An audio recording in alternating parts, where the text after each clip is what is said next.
Hello, and welcome to tonight's stream. So, I kind of set it to start a little bit earlier than I was supposed to. So, for any confusion, I apologize. But the reason that that'll happen is because I was updating the board. And we got a few exciting new additions. And they're mostly big ones, but first off, you can just see that I been moving stuff around. There's a lot of empty space right now. I forgot to grab this. I'm gonna throw that up there. Beautiful. Now you can see it again. I'm gonna work on filling up this empty space sometime soon. I'm working on some purchases.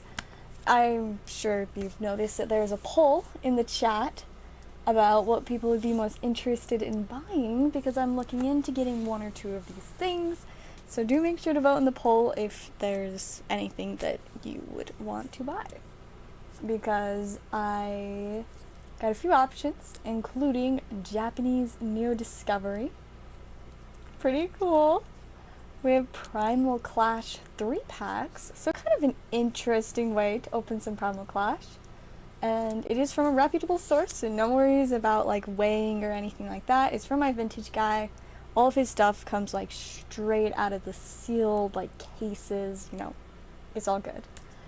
And another option, Shining Legends. It's been a little bit since we've had that, but it's such a fun set to open, especially to chase the Mewtwo. And then another final option, Unbroken Bonds. I love any sets with tag teams. And they're not very easy to track down, but I might be able to get some Unbroken Bonds if we decide that's what we want. So yeah, I think that's all with that. Anyways, back to the updates on the board. Alright. First off, I'm gonna like fix that. Beautiful. And I should like merge these. Larger number. Everything's very random sizes right now, but I'm working on making it a little more consistent, but it's a work in progress. Alright, anyways, new stuff. So, first off, I think is Burning Shadows. I just have one pack of that. Kind of random, but it's a fun set, so we got that. Second update, the pool game now has colors on it. It's not just white. It's got icy blue and like dull icy blue. But then onto where it gets really exciting in the special pack section. It has been way too long since we've had lots of spicy stuff over here, so finally it has been updated and we've got Generations, Great Encounters, Spanish Ruby and Sapphire, and then I think the rest of the stuff was already there. Whoops. But yeah, so we got a few more vintage things, and I love vintage things. I'm sure y'all do too. So it's pretty exciting. And then yeah, Burning Shadows. But I'll keep working on getting a hold of even more exciting stuff. Like I said, with all the stuff in the poll, please do vote in that if you're interested, because I need to decide within like the next 2 to 3 days. So yes, input is appreciated, because I'm not good at decision making on my own. Usually I'm just like, I want them all, and then I remember that I don't have infinite money, so it doesn't work out too well when I just decide I want to get it all. It just simply doesn't work. Like, there's just not the money. But yeah, we're gonna get some exciting things either way, or at least one exciting thing. I mean, we've already got some exciting things. Honestly, like, I'm excited. We should be getting some good stuff. It's been too long since I've been updating on like more interesting stuff. For a while it's just mostly been like modern things and Magic. A lot of Magic the Gathering. I did buy another box over the weekend of Jumpstart, and I was too impatient to wait till stream to open it, and y'all didn't miss anything. It was the worst Jumpstart box I've ever opened. So yeah, that was that. Yeah, fun times. But yeah, I've been opening a lot of Magic, but I'm gonna try and get some more of the cool Pokemon stuff that we used to always, you know, have on the board. We had some like crazy stuff. Like last summer, I got all kinds of insane things, especially like when we had the Team Rocket. I'm gonna work up to trying to get more Rocket or Fossil. I mean, technically right now, I'm more focused on trying to see if I can get the Japanese Neo Discovery, if that's what's more popular than the other packs on there. But I could decide to go work towards, like, Team Rocket or Fossil. I actually think I have the option of buying either Japanese or English Fossil packs right now, so honestly don't know which would be most interesting, but we'll see. We'll see what happens. Either way, there should be some great, exciting additions to the board throughout the next maybe month and a half, and I mean hopefully prolonged after that, since my vintage guy is finally back. So I have the opportunity to get some more cool stuff from him. I just have to, like, somehow make money materialize so that I can get it, because it's so cool, but it's so expensive for the cool stuff. But yeah, I think those are all of our updates for the board and, you know, the stock in general. My light is, like, bothering me. But yeah, it doesn't look like we've got much going on in the chat yet. I do appreciate the 4 people that have responded to the poll. Looks like currently Primal Clash 3 packs are winning, and nobody seems to want the Unbroken Bonds. Kind of sad. I love that set. One day maybe I'll just buy a whole box of it for myself, you know, just be like, oh, what the heck. Nah, I'll probably just keep opening magic boxes, to be honest, because I've got a ton of stuff from most of the Pokemon sets. Like, you know, late X and Y through Brilliant Stars, so I don't really need to open that much more of them, whereas the magic stuff, not only do I not have as much of it, but I also actually play magic, and I got a card to make my second deck. So I was originally working on what I thought was going to be my second and third decks, a blue one and a black one. But then I was like, what if I just turn them into a single blue-black deck? And so that's what I'm going to do. Oops, bumped my camera. I bought what is going to be my commander for it today after work. Very fancy guy there. I haven't put him in his sleeve yet, even though he's like a $20 card. Well, I mean, if he was in perfect condition, I don't think he's necessarily in the best condition. He's a little bit of a Pringle. Not the worst Pringle that I've seen, but yeah, Magic the Gathering has an issue with making their foil cards into Pringles. Let's see. We'll just put it in one of my Neon Cat sleeves.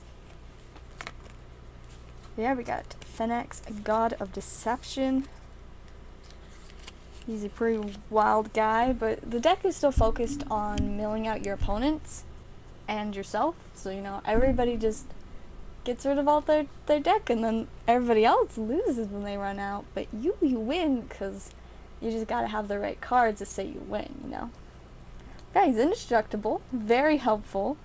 Then, I don't really understand how devotion works, and why it would matter whether he was a creature or not.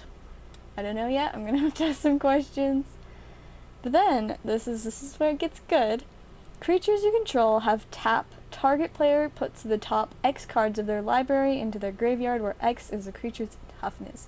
So somehow you got a card to like 100 toughness, instant kill. Beautiful. Or I guess instant win if you just, because I'm pretty sure you can target yourself. Just be like, well, I've got this enchantment in place that says I win if I mill out. Oh, look at this card. I can mill 100 cards? Oh, well, I guess I win. See, this is going to be so much fun. Yeah, so I've got a bunch of, you know, random blue and black cards to put together. I might test it out on Wednesday, because that's when I get to play Commander next. So, I'm looking forward to that. It should be fun, if I do test it out. I mean, technically the deck's not even done yet. And I probably won't finish it today, because I have to catch up on TCG player orders. But, tomorrow, I do have work. That's probably mostly all I'll do tomorrow. But, there's a chance that after work, before stream or after stream. Don't know. Don't even know if there will be a stream. That's still up for debate. There's a chance that at some point after I leave work, I might work on it. And I guess on Wednesday, the day I'm actually going to go play Commander, I'll have to get up a little earlier for some other stuff, but then I'll have like most of the afternoon if I wanted to work on my deck then. But I'm going to need more than like the 3-4 hours that I'd have then to probably go through everything for the deck. Though I guess it won't be as difficult as when I made my green-white deck, because I had a ton of cards that I had been considering for it to look through. This one I've already like selected most of the cards that I want in it. At this point it's just kind of like going through, making sure everything's going to work, figuring out the lands. I think that's really the main thing I need to figure out still is the lands.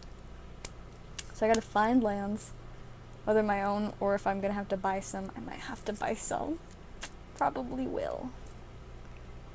Under blue-black, what kind of blue-black land options do I have? This is a great question. I guess I should just go to the one. EDH Rec is the best site for figuring out, you know, cards that are good for your commander deck. It's pretty helpful. Here, y'all can watch me as I explore. By explore, I mean I actually haven't looked up this commander yet. Oh, I don't know what this would qualify as. Probably mill. Oh look, there he is. It's just a not as cool version as mine. So let's see what kind of cards it says would be good in terms of utility lands. Yes. It's top 3 cards of his library in their graveyard. Okay, that's not bad. Not ideal, but not bad. Choose the battlefield tapped. Exile cards from target player's graveyard. Oh, that's actually kind of helpful. And then you can okay. That would definitely be very valid, because you'd be like, okay, so these cards that I put into your graveyard, you just can't have them back, like, even if you have cards to search your graveyard. So enjoy. And I already have this one, so we're set there. Let's see. That's just like almost the same as this, just slightly worse. But is there anything that just gives you blue and black? That gives you the option of both? I don't know.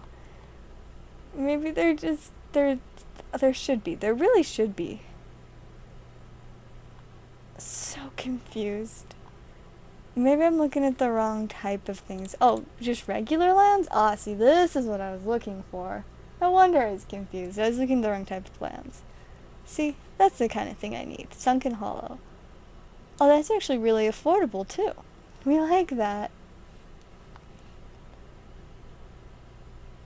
This is alright, too. Definitely usable. So yeah, I'm gonna have to look through all of these. It starts out really affordable, you know, under $1, and then it's like, oh, this one's like 7 or 8, and this one's like 15, and that one's like back down to $1, but this one's like 10. That one's like 25 cents. Very nice. It's because it's not the best, but it's an option. It's definitely an option. Oh, that one's pretty affordable too, and you get a free life along with it. I like that.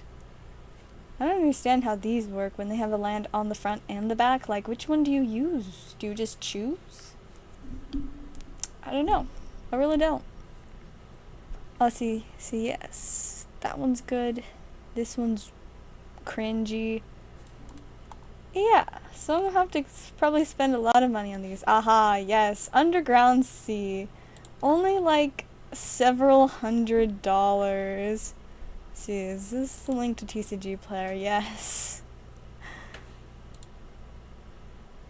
We can get in Italian for heavily played Italian for $700. You can get moderately played German for $701.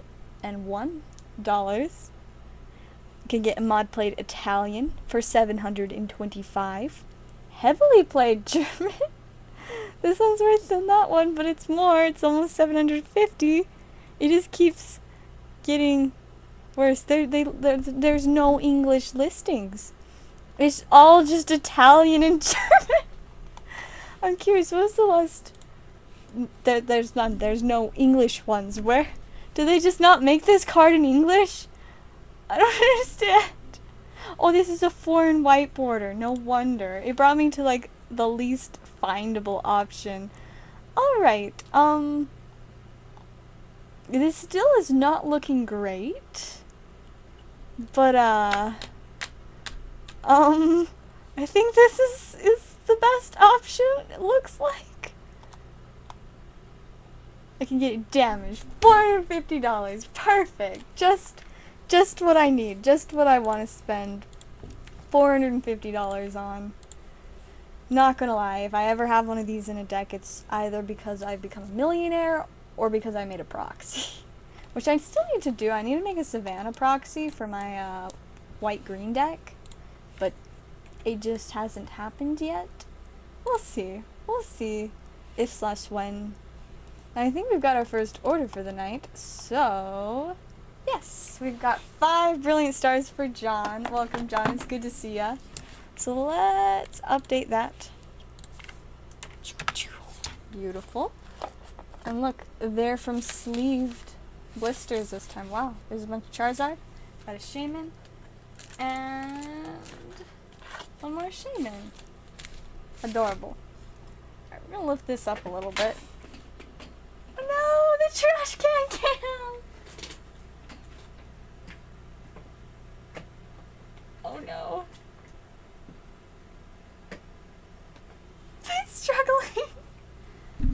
Let's see,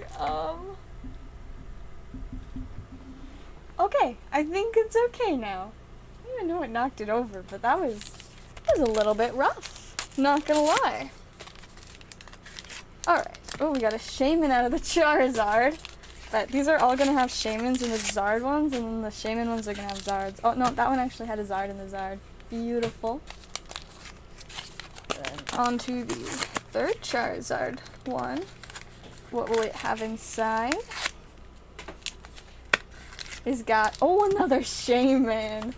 This is kind of wild. So what if we get another Charizard from the first Shaman, and then a Shaman from the second one? It would all add up. I'm struggling with this one. It doesn't want to open. Alright, what's it gonna be? It's a Charizard! That's kind of funny. Okay, if this last one is a Shaman, then I don't know, I'm possibly going to become, like, super suspicious of everything for the rest of my life. What's the word for that? I don't know. Maybe just a conspiracy theorist. Imagine being a conspiracy theorist. It's kind of fun though, not gonna lie. Alright, we're looking for a Shaman pack. No, it's a Whimsicott. It broke the cycle. Alright, real quick, I'm gonna refresh this because I'm not seeing anything in the live chat. I think it's either broken or maybe y'all's keyboards are broken. Let me try and fix this. Thinking about it. Okay, no, there's still nothing in the chat. I'll just keep talking like I'm talking to myself. It's fine. Oh no, there it is. I see the oh, it's still broken. I can only partially see the chat, but it's partially showing. So welcome everyone that I can partially see in the chat. Well, if you can get these codes before someone else does, then they are all yours. But I cannot guarantee who will get them because it's about being speed and hoping that there aren't bots snatching them. It's a fun time. Alright, there's our first code. Whoosh! That was a terrible throw. Well, let's go ahead and see what this first pack has in store for us. Starting off with a Psychic Energy. We have Dusclops, Bartic, Roseanne's backup. There's a Sock. We have Corphish, Golett. Oh, there's Chimecho, Chimchar, Staravia Reverse, and it's Breloom. I kind of love Breloom, if you haven't noticed. This is such a delightful Pokemon. Alright, on to back number 2. Charizard number 1. The Charizard from the Shaman sleeve. See if this one is is spicier than the Whimsicott pack. I mean, it did have a... No, it wasn't a reverse rare. It was just Staravia, not Staraptor. Never mind, it had nothing going for it. Let's hope that this next pack will be better. Starting off with a Lightning Energy. We have Staravia.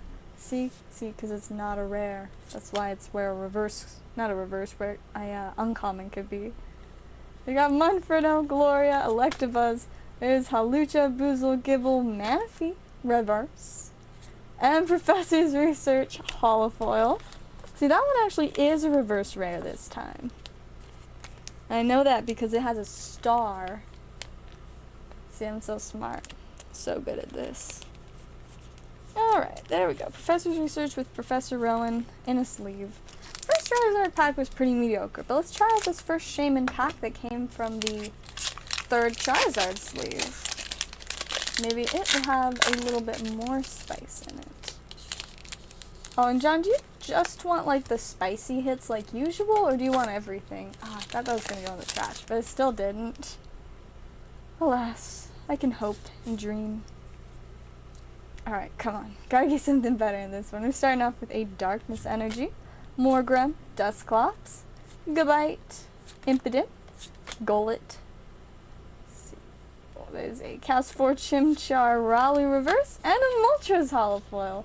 I would say Moltres is at least slightly better than Professor's Research.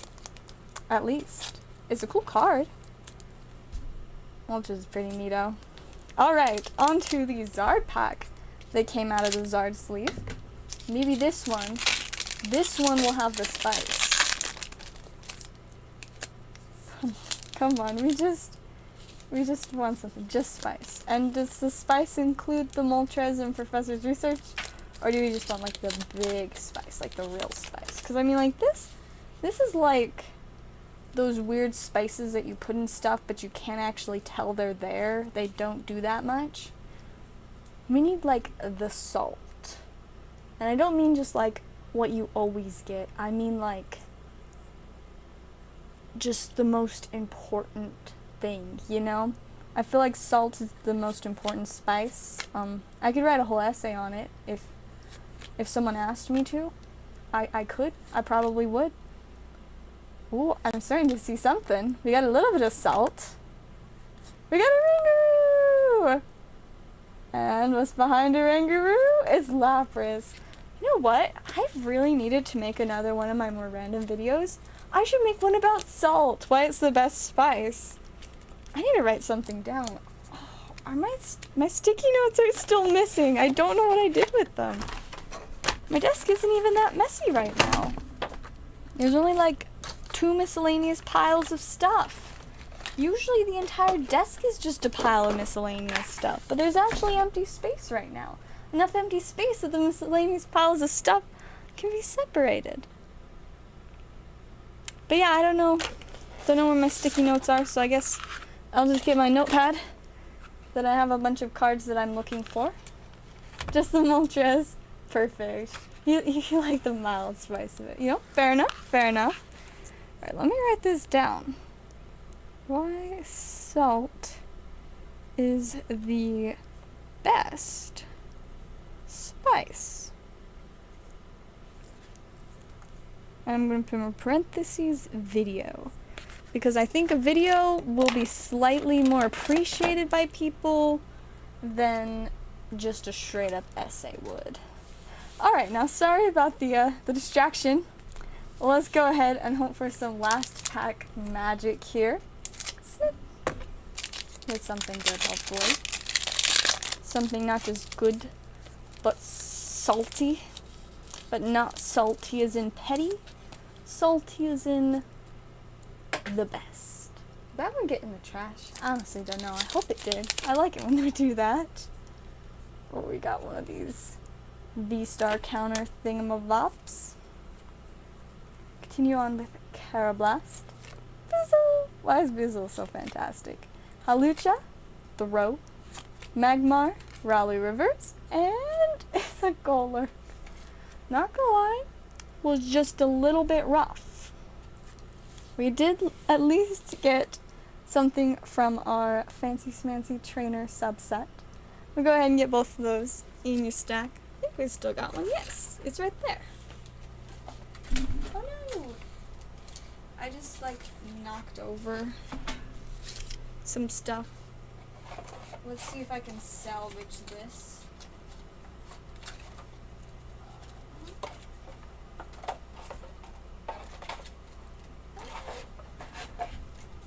Struggling just a little bit, but I've almost got it. Oh, oh! I found my sticky notes! I guess the stuff all falling over actually worked out, because I finally found my sticky notes. They were literally just on the floor. Like a foot and a half away from my feet. Wow. Well, I'm glad I found my sticky notes. It's been bothering me that they've been missing for like a few days.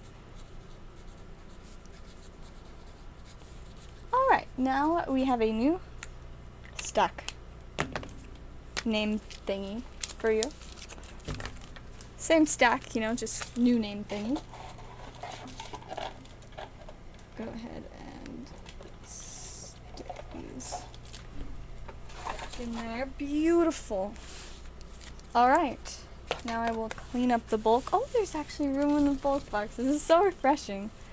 I love it when I have room in the bulk box for the bulk. Because a lot lately I have not had room in the bulk box for the bulk. This is real nice. It's probably because I got those bulk boxes the other day. I'm running out of them way too fast though, and I'm getting like paranoid about it because I'm like, no, not the bulk boxes, I just got those. And so I really don't want to fill them up, you know? It's like I have a hard time putting stuff in them, but I kind of need to because like that's the problem. Is that I need big boxes to put stuff in, and so I finally got the big boxes, but now I'm worried about not having boxes, so I'm not using the boxes. It's very complicated. Well, let's check on how the poll is doing. Looks like we're tied first place between the Japanese Neo Discovery pack and Primal Clash 3 packs. I bet I could probably make getting both of those work. I could probably. I just need a little bit longer to save up to get both of them. But, the Primal Clash 3 packs are the most affordable thing on there. But, I mean, I guess everything I have to buy in multiples except for the Neo Discovery pack. That's the only thing that I could buy a single pack of it if I wanted. Everything else I would have to buy, I guess just depending on which one it was, would be how many I'd have to get in order to buy them at the price I want. I actually don't even know if I'd be able to buy them at any other price. So, yeah, that's why I can't get all of them. Because, I mean, if it was just one of each thing, oh yeah, easy. But no, it's not. So it do be a little bit financially straining all at once, but I mean, we've got 14 voters. 36% of 14 is a number around 4, maybe? That sounds about 4 to 5. Like 4.5. That's around where it is. I think my calculator is still over on the floor. But my computer has a calculator that's not nearly as good as my graphing calculator that's on the floor. But it can tell me 36% of 14, it's 5. Yes, 5.04, but I don't think 0.04 of a person answered the poll, so clearly it is rounding just a little bit. Yeah, so 5 people want the Neo Discovery, 5 people want Primal Clash. Then that would leave like 3 that want Shining Legends and 1 that wants Unbroken Bonds. I'm glad that somebody appreciates Unbroken Bonds. Not to say the rest of you don't appreciate it, but this one great person appreciated it enough that it's the thing they want to buy the most. Honestly, I don't even know what I would like the most of the things on the poll, because, I mean, they're all very different. I mean, the most similar things on there, I would say, are the Shining Legends and Unbroken Bonds, only because they're both from Sun and Moon era. Other than that, though, those sets are so different. I mean, Unbroken Bonds is all about the tag teams, And Shining Legends is about shiny Pokemon. And neither of them have what the other set is about. They're just kind of close to each other in the times that they came out, but that's about it. I don't even think they feature that many of the same Pokemon, at least like main Pokemon. We need to look at the set lists. Let's see, Sun and Moon era is loading, is thinking about it. So yeah, see, Sun and Moon era, we've got Unbroken Bonds. It's actually the 4th to last regular set. You know what, I'm really excited that it's a new year. The primary reason that I am excited about it being 2022 is because that means another year of McDonald's Pokemon packs. And I'm way too excited for that, so yeah. Anyways, that is the 4th to last. I always forget that Hidden Fates was like right before Cosmic Eclipse. Like that just baffles me. But anyways, back to the point. So they were actually like at opposite sides of the era. Shining Legends was the 4th, right? Sun and Moon, Guardians, Burning, 4th. And this one was the 4th to last. It's like they're like the mirror of each other. Yeah, Unbroken Bonds. I mean, first off, we have to go to my favorite of the set. This Gardevoir Sylveon. Fantastic tag team, but more importantly, this version of it. I love it so much. It's such a great card. I legitimately do not know if I have it or not. Like, not even gonna lie, I just flat out do not know. I could definitely have it, and I could also just totally not have it. I do not know. It's also pretty spicy. Imagine getting it for 20 cents. I feel like that's probably wrong. Yeah, see, this looks a lot more like Togetic, than Gardevoir Sylveon. Yeah, that's not quite the same thing, is it, now? But yeah, so that's what that says going for. I don't think Shining Legends has Gardevoir or Sylveon, man. Got some great trainers. Green's Exploration, fantastic. I think I have Molayne. And I don't know if I have a Red's Challenge or not, because... No, I think that's the one I do have. Unless there's another Red's Challenge full art. Something like that. I'm not 100% certain. But anyways, back to what the point I was making. We got Celesteela, Persian, Whimsicott, Gardevoir, Sylveon, Lucario, Melmetal, Honchkrow GX. Ooh, I love Greninja, Zoroark, Alt, as well as the Marshadow Machamp. I think that was one of the first alt arts I got. If I can remember. No, I think it was one of the first tag teams was the regular one. Or like the ugly full art, or this one. I don't remember which, but either way. They don't have McDonald's packs every year. If they don't, I'm going to be very offended. Not gonna lie. Oh yeah, and this is the one with the Charizard Reshiram. I kind of forgot that part. We actually have a rainbow one of these at work. Actually, we have two. We have two of, not that one, but this one. This one. We have two of these right now. Isn't it crazy? Like, that's a lot. Man, and I still, like, cannot process that I pulled one of these for myself a while back. I think it was my most expensive pull off camera I've ever had. It was just one of those times I was like, wow, I really should have recorded this. Oh no, this would have to be my second, I think, because I also pulled my Japanese Charizard Reshiram gold card off camera, which I'm pretty sure is worth more than this one, which is going for, I don't know why it says 181. Last I checked, it was at like 200 plus.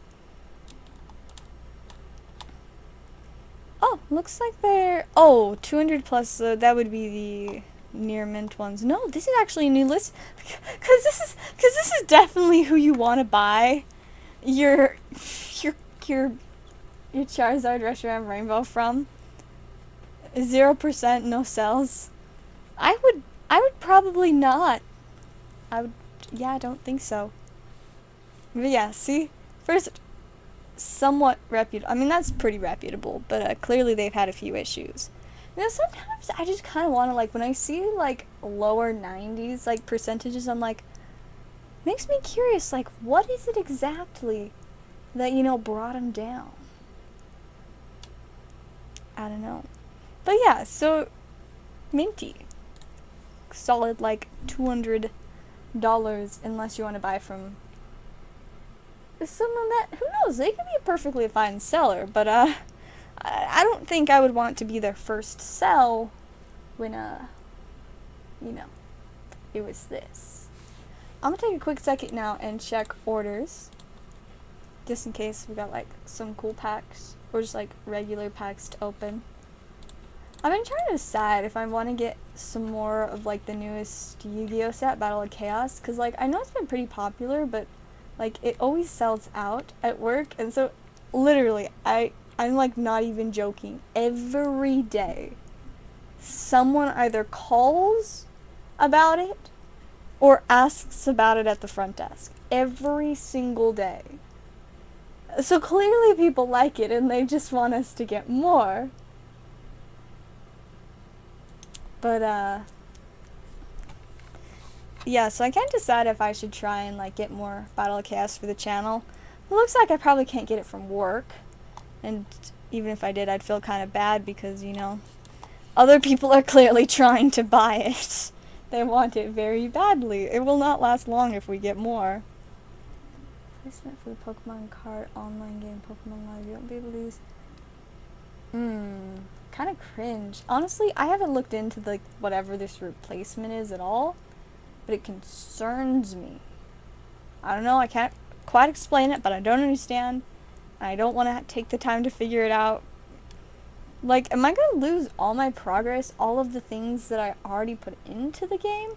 Or are they, like, still connected, so I'll still have everything? Or do they just both exist separately? I don't know, and I'm afraid to find out. But, yeah, I don't think any of these cards are really featured in, Broken Bonds, that's what it's called. It really does not have a ton of secret rares. Probably mostly just because it's got this. Very spicy. And this boy. And this boy. And kind of with that one. And this one. Pretty nice stuff. But most importantly, at least to me, this one. This card is very nostalgic in a way for me, not because of the set per se, but because it was one of the first things that I ever bought at the place that I work. Like, over a year before I started working there, I bought this card. It's kind of wild, not gonna lie. Back when I was, like, just... I don't even know if I had started my channel yet. Or at least, like, started doing Pokemon stuff on my channel. I don't think either it was right when I started or before. But yeah, so this card, good memories. This is a great card too. And I can't help thinking about, like, do I have that Gardevoir Sylveon Altart? It's a great question. It might keep me up at night. Or, instead of letting it keep me up at night, while we are waiting for more orders, I could just simply... Let's see, where is it? Up here. Ow.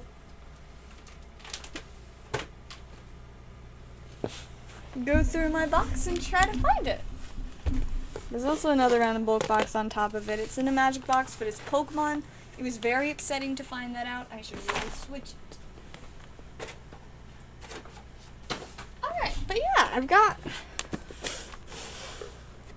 use the same code cards in the new one, but kind of not feeling the upgrade.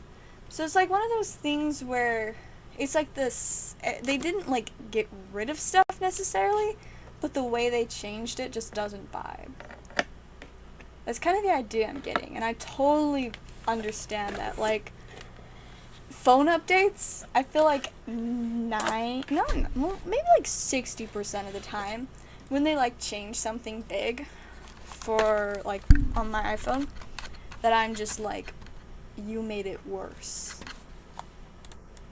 I don't know, maybe they'll eventually get it together, but yeah, that's a little bit rough. Alright, I actually don't think this would be the box that it's in. This is the one. I forgot I had 2 of these. I have no reason to have 2 of them, I just have them. Hey, this one, pretty spicy. I think that one was a present. Something like that. I got Shiny Boy. One of the best cards I've ever... One of the best Pokemon cards. Because the best card I've ever pulled was actually a Magic card. That was pretty great. Well, actually, I don't know. It depends, because I did pull the Latios tag team from Team Up for someone before. And that was insane, can I just say. Also, it's been so long since I've had Team Up. I was going to go get more of it a while ago. Then I remembered that it's like $25 a pack and was just like, I don't know about this. And then I just kind of didn't. Because it's also one of the places I never go to. Like, I just simply... It's just like it's in the opposite direction of my work, but a similar distance away. But it's also on like one of the worst streets to drive on that like I've ever driven on before, basically. Oh wow, it's going up in price currently, but I guess it's only like $230. The card I pulled for Magic is like a $350 to $550 card, but the price is just like because it's really expensive, really rare, and a lot of people probably just still don't know it exists because it's fairly new. But yes, fancy cards. Oh, you can see those. There's a rainbow one. 2 cards I pulled off camera that I kind of regret pulling off camera, but it was also partially because it was off camera that I ended up getting this one, because I just randomly picked a pack out of my Tag Team All-Stars box. And you know, if it happened on a stream, maybe I would have picked a different pack. I don't know, but I was just like, I picked that pack and I was just like, I'm really feeling the vibes from this pack. You know, it'd be so cool if I got that Charizard Reshiram gold card. I'd really take any gold card, but it's not like that's gonna happen. So it did happen. It was a good time. Good memories. Alright, there's that one. We got my full art Zard Boy, Shiny Zard Boy, regular VMAX Zard Boy. I think this is my Evolution Zard Boy. And then we have base set Venusaur, base set Zard Boy, and base set Blastoise. Those are all the things that get magnet cases. The only reason they get magnet cases is because a while ago when I bought a bunch of cards from someone, and when a while ago I mean like a year ago, they had some of the cards in these cases, and they didn't want to keep anything, so they were just like, here are the cards. And I was like, cool, I get cases too. But yeah, I'm thinking that the Sylveon Gardevoir is probably not going to be in here, because I think this is mostly just Charizards and then like older stuff. It's pretty neat older stuff too, like look at this Rayquaza. He's in rough condition, but he's beautiful. Oh, and I love this Pilasso. And this is pretty neato. That reminds me of something really cool that I saved from being thrown away. See, I think it's maybe in this box. Actually, probably not this box. I actually literally have no idea what box it's in, but I just know that at some point it was in this drawer. Oh, maybe this one. Oh, this one has my Shining Noctowl in it. Pretty nice, eh? Let's see. Just a bunch of random things in top loaders, half of which don't belong in top loaders. Bunch of random stuff that's not in top loaders. Cool Porygon. And it's not just that it's a cool card, it's literally cool Porygon. I love this card. Let's see. I don't know. Maybe I can't find it. But anyways, long story short, it's a vintage Japanese trainer card that I saved from being thrown away. And I don't know where it is. But it's cool. I can tell you that much. I can't tell you which trainer it is because I never got around to looking it up. It's Pichu! It's my damaged one, though. Got this great Magby. Man. Foils from E-Series hit different. I don't even know how or where I got this. Actually, I probably got it from the place I work before I bought them out of like all of their cool vintage foils and stuff. Actually, technically I didn't buy all of them, but I bought most of them, And now most of the ones we have are just things that came in after I started working there. Because after I started working there, I stopped buying as many singles and started just buying sealed product. Expedition. See, I have no idea what, like, condition this boy's in. But it's not a bad card. Check this out. I mean, it's not like a super crazy expensive, but like we're still in heavily played. Those cards, if you want it damaged, it's like $5. Heavily played, you know, 15. Mod played 25. Light played also 25. Are there any near mint? Oh, 40. This is near mint. It's a $40 card. That's pretty nice. In terms of actual sells, yeah, $40. This one was 35 with a picture. Interesting. I wonder if it's like a different language or if they just had a picture because they're nice. I guess they just had a picture because they're nice. Cool. So yeah, I got that. I didn't know I had that, to be honest. That's why I love going through my collection, because like I legit just forget so much of the cool things I have in here. Oh, I love Melodic. I remember when I found out that Melodic existed because of the Poke2 Discord bot. Oh, that Deoxys. Happy! Love that card. Man, I don't know how I've, like, literally forget so many cards that I have, but I think it's just because I have so many, and I kind of not looked at these in at least, like, 2 months. I just don't have time to just go through old cards just for fun, because usually I'm just going through the cards, like, for my TCG player and stuff. It's Pichu! Or for, like, decks. Oh, that costs. And I don't really make Pokemon decks. Delta Species cards! Hey, it's the one they reprinted for celebrations, but mine's vintage and damaged a lot. Hey, I love vintage EX cards. Pretty amazing. It's another Pichu. Like, I can't figure out where to put this camera, because this box takes up a lot of desk space. Ooh, that's a spicy Blastoise. Hey, the Suicune. Espeon. Reverse holofoil. Ooh, Dark Tyranitar. Nice.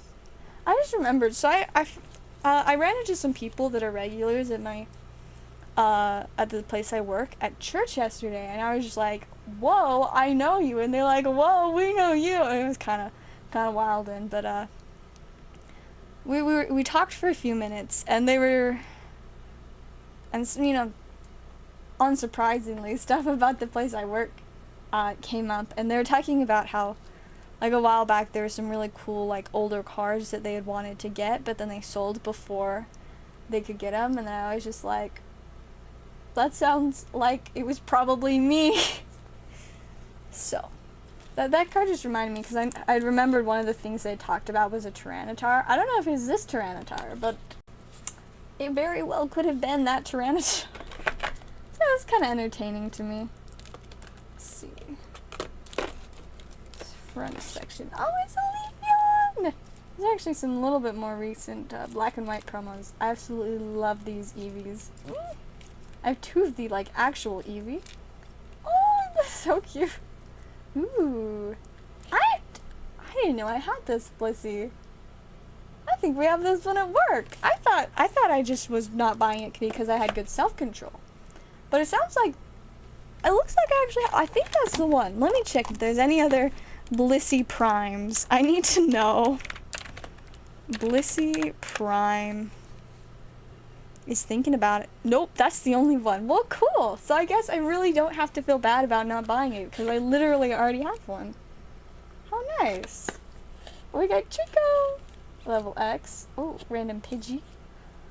Did I tell you guys that there's a secret tin, like a sealed tin of Topps packs at my work that's apparently been hiding in the back room for who knows how long?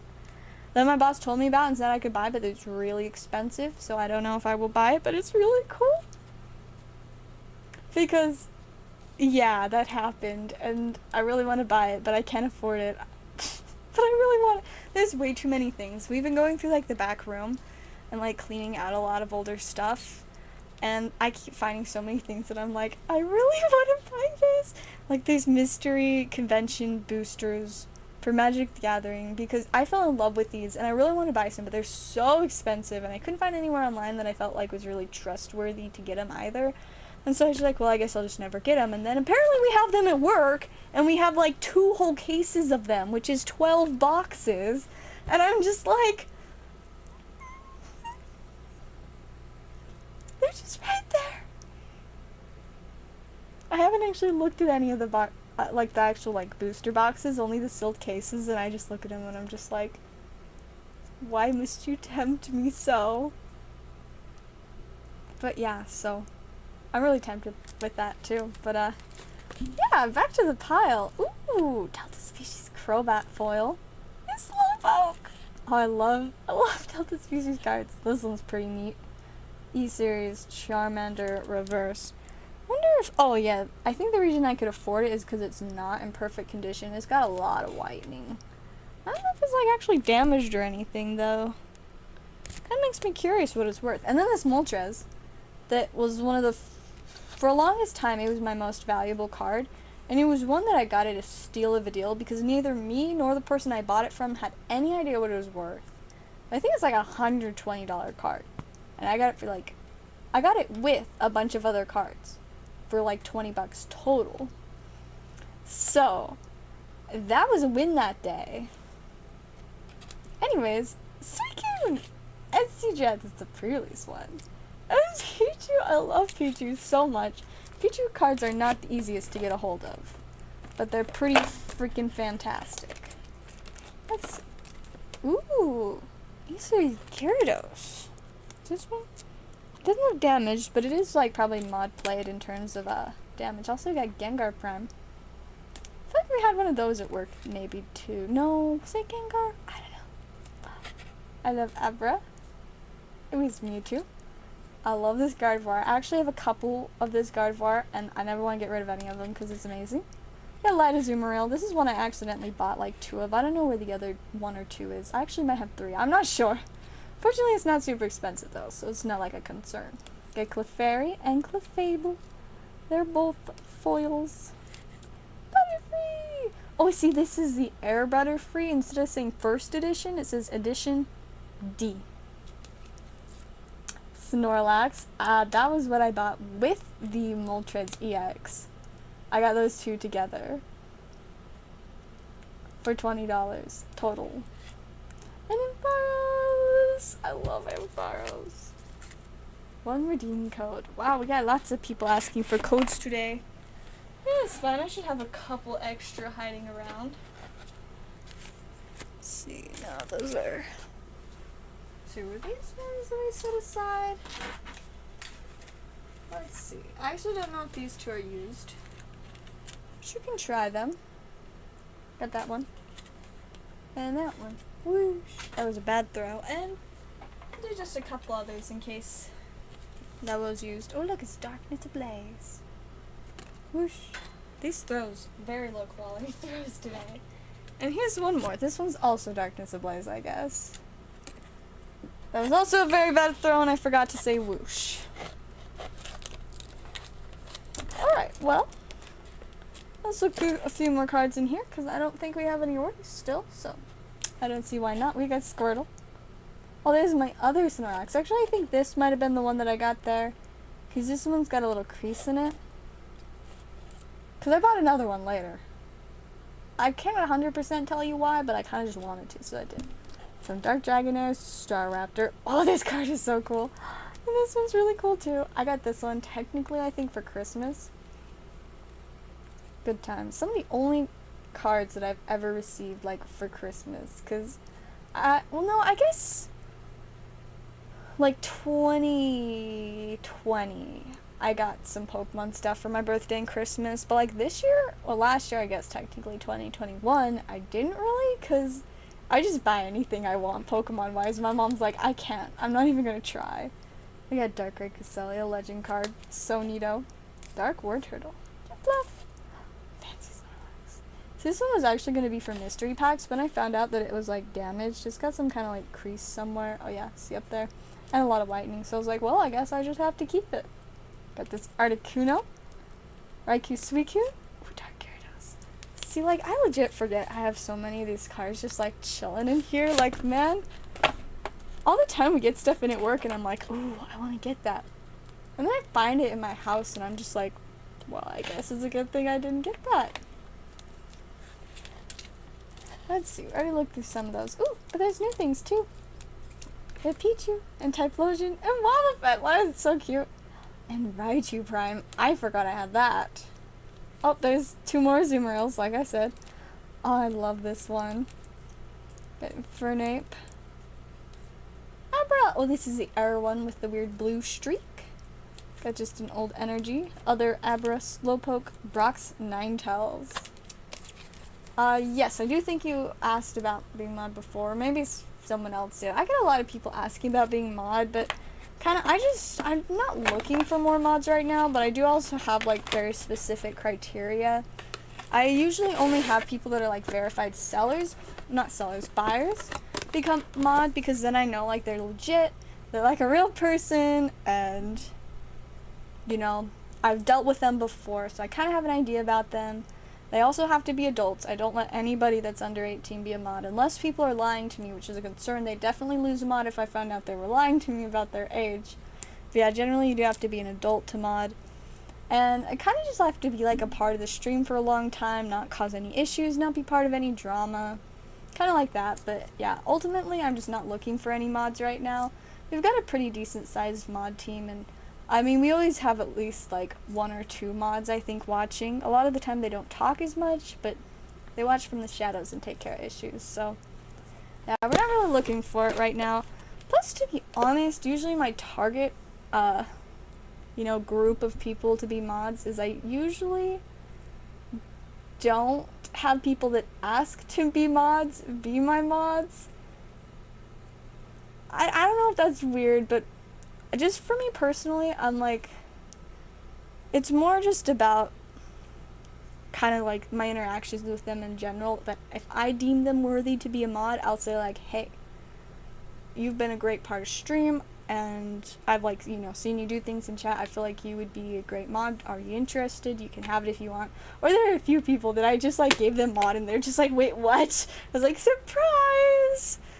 It's just, like, random times. Like, a couple times we had, like, spam issues or just, like, random things, and I was just like, hey, you're a mod now. Very, very entertaining for me. I think probably for them, too. Honestly, though, I feel kind of bad when I do that, too, though, because that kind of happened to me once in this Discord server. Like, the first Discord server that really got me addicted to Discord last year, like, I really enjoyed being in this server, but I didn't want to be in a management position because I just didn't want to deal with, because there's always drama. You can't avoid the drama. There's always a little bit of it. And I just didn't want to be a part of any of that. I didn't want to have to worry about running things. I just wanted to be there for fun, you know, no strings attached. And then one night, I remember, it was kind of a funny situation, so I remember it really well, but I was just sitting at my desk, and my hair was wet, so I was going to braid it, so when it dried, I could take out the braids in the morning, and it'd be like, you know, crimped like. But, so I was just doing my hair, and I'd said a couple things in chat, and the person that owns the server, that they're, like, always out of, they're, like, never on the server. But they happened to be talking to some people, and so I was kind of just, like, watching chat as I did my hair, but I was busy. My hands were, you know, braiding my hair, so I couldn't really look at what all was, going on. I couldn't, like, type anything. I couldn't add to the conversation. But so I was just kind of watching what they're talking about, and then somebody was like, you should make Zella mod. And she was like, yeah, I know, I've been meaning to. And I'm like, me? I was the only person named Zell in the server, so it was me. So I was just watching, like, what's going on? And she's like, yeah, I've been meaning to, like, I should do that. And I'm just like, this is the first time. I mean, people had told me before that they think I would be a good mod, or that I should be a mod, but I've been like, nah. But I'm just sitting here like, you never asked me about this. So I'm just like, huh? I just said like a couple like random things in the chat, but it just kind of kept going. The next thing I knew, my name was the mod color, and I'm just like, okay, I guess I'm a mod now. And that was that. And it was like fine for a while, but then there were issues, and I was just like, oh, I remember why I didn't want to be a mod. But then I kind of like embraced it for a while and was just like, I'm a mod. Look how cool I am.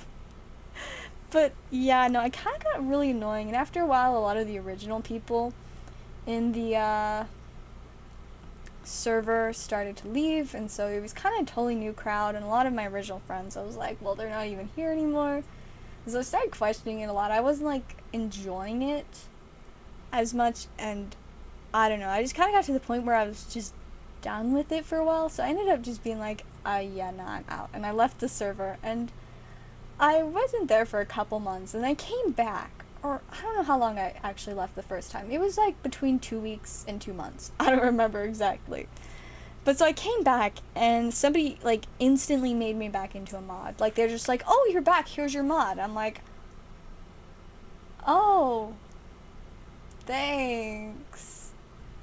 And so I kind of just went with it. I wasn't as active, and so just, I was like, I didn't really want to be a mod at that point, and I only like talked every now and then, but there would be days where I'd spend like a good few hours on there and stuff, and it got really annoying. Because one, I started getting bullied for being a mod and enforcing rules. Because apparently, like, I mean, there had always been a little bit of like rule issues in this server. Because it was supposed to be a clean server. The owner of the server ran a meme page that was 100% clean, so like no swearing, no like explicit stuff. It was entirely clean. And so the server was supposed to be the same way. But when I first joined the server, a lot of the mods were actually breaking all of those rules, like the mods. And so I questioned it a lot back when I first joined, and the first time I joined the server, I actually got kicked out because I questioned why the mods were breaking the main rules of the server.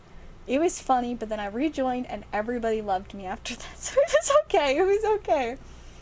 But yeah, it was a rough start, but then apparently because of me, they like reformed, and the mods started following the rules and started enforcing the rules, and so things improved for a really long time. But then after, I mean, a ton of the originals were gone at the point that I came back, and they're, a lot had changed, but kind of the same thing was happening again with the mods being a part of a lot of the main rules being broken. And I was the only one that actually, cause like, I was like, okay, these are the rules, I'm going to enforce the rules, like, I'm not going to make up rules, I'm not going to add to the things you can't do, but if you break the rules, I'm going to be like, yo, buddy, you should take a chill pill and, like, not. Like, I didn't even, like, mute people or ban them or anything like that. I would just, like, be like, yo, maybe you should, like, not do that. But then there are those people that just, like to be difficult 14-year-olds. That decided that bullying me for being a mod and enforcing the rules, which was the reason why I was a mod, they thought it'd be fun to bully me for that. And I was like, wow, that's really dumb to do, to bully people for enforcing the rules, which is the whole reason they're here. But okay, that's great. I will just leave the conversation if you wanna be like that. Like, even when they were like giving me a hard time, I was just like, you know what? Sounds like this is a you problem. I'm gonna head out for a bit.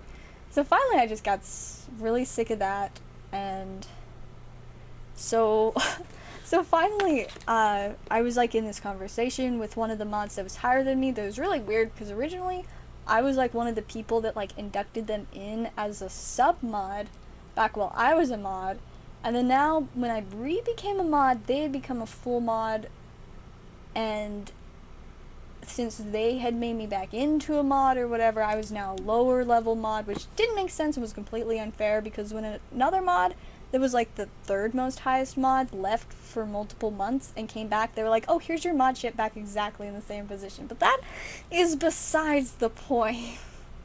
That's besides the point. I didn't really care that I was a lower level mod now, because really we all had the same powers.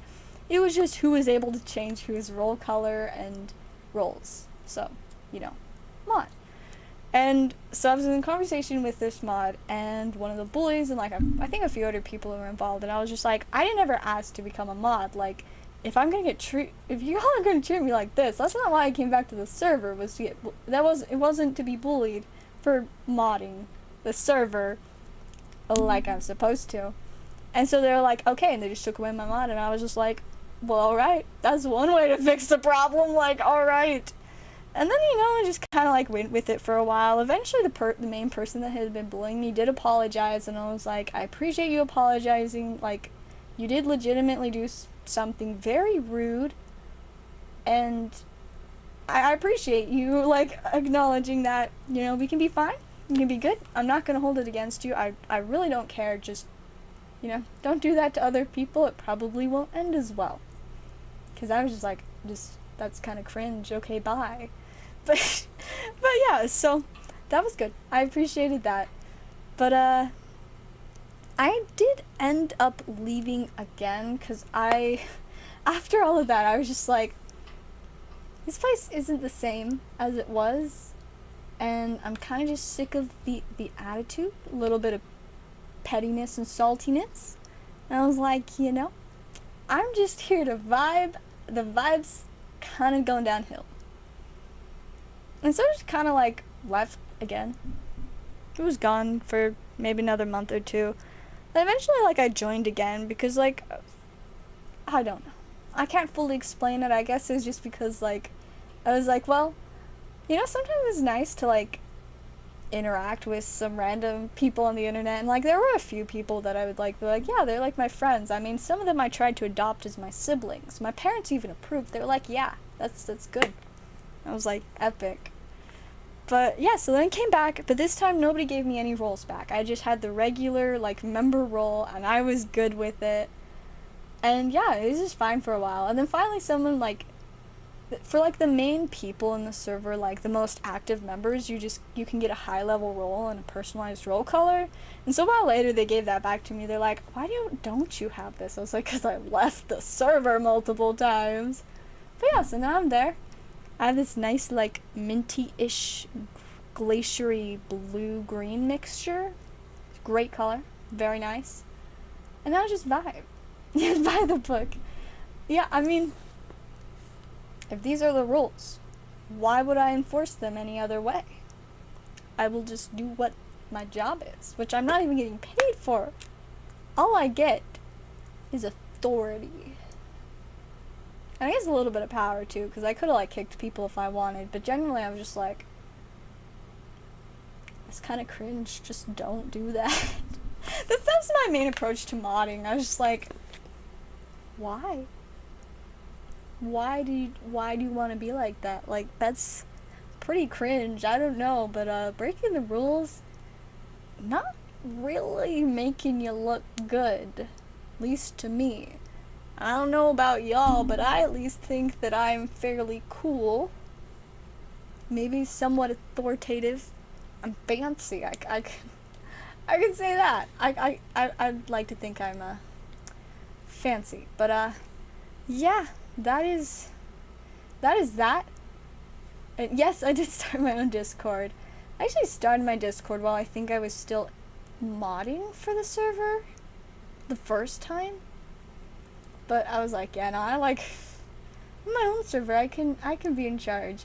And if people bully me for enforcing the rules, imagine going into a server and bullying the owner for enforcing the rules that they literally invented.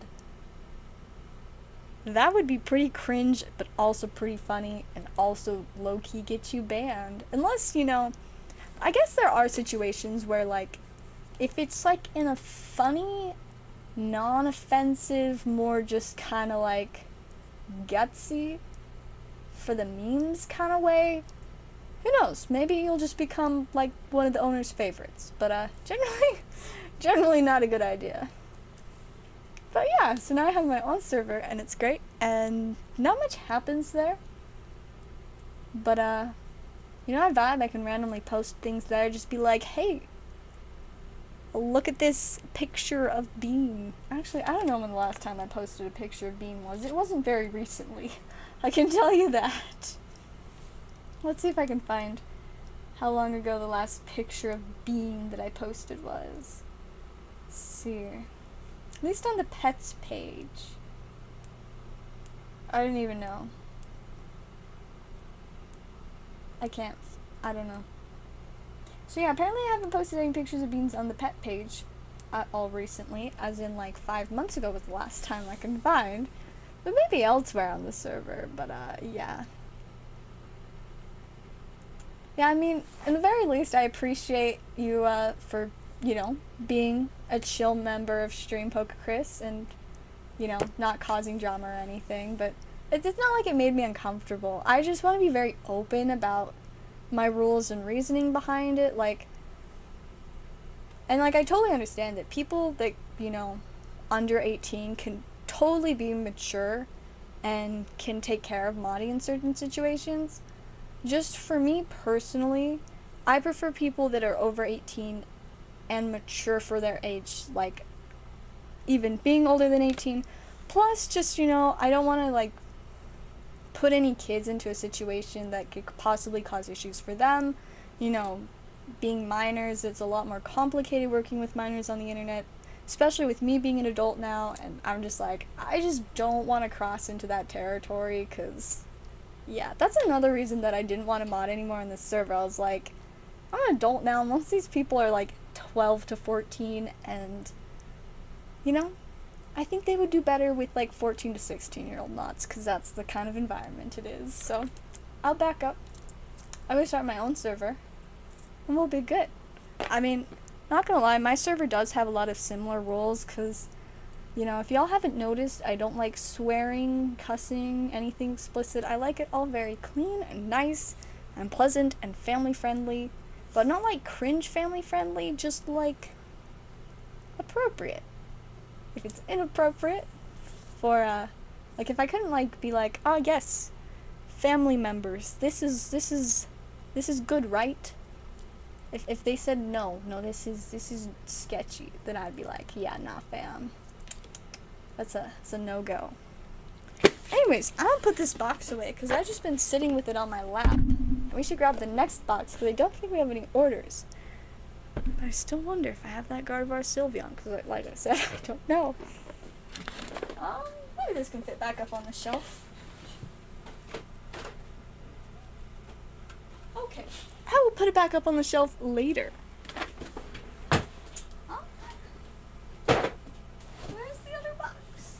So, I think the other box is either missing or stuck under a pile of boxes. Actually, wait, no, maybe it's this one.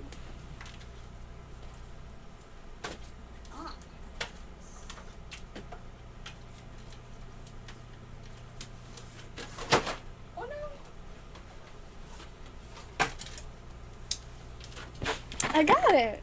It was a little bit of a struggle, and I whacked my camera around, but I found it. I actually don't know for sure what's in this one, but it should have, yes, more top loaders. Nope, you can be any age to buy packs as long as you're, you know, not breaking any laws or stealing anything in order to buy the packs. It is not of my concern. I do prefer for people to either be an adult or have an adult's permission to buy packs. But, like, ultimately, I basically, in the description, I've got it fairly well put out, like, you know. In conclusion, if you pay for the packs, and I don't have anything reason to believe, like, it's fraudulent or stolen money or anything like that, we're all good to go. So, yeah. Yeah, like, if you got your parents' permission, totally good to buy packs.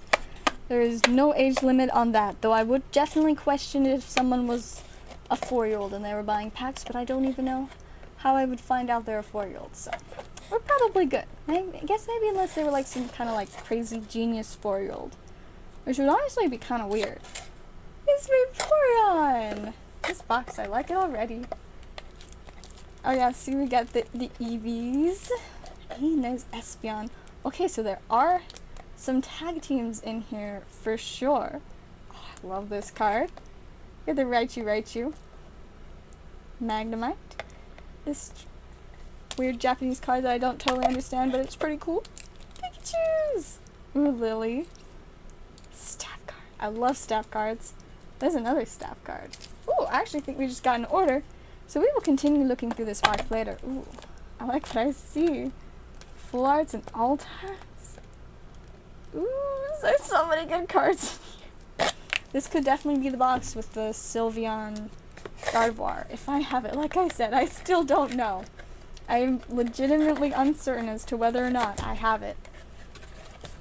I mean, either way, if it came through the place I work, there's a good chance I would buy it, 'cause, like, it's a cool card. Alright. Yeah, so my Pokemon collecting, has definitely been an addiction for over a year.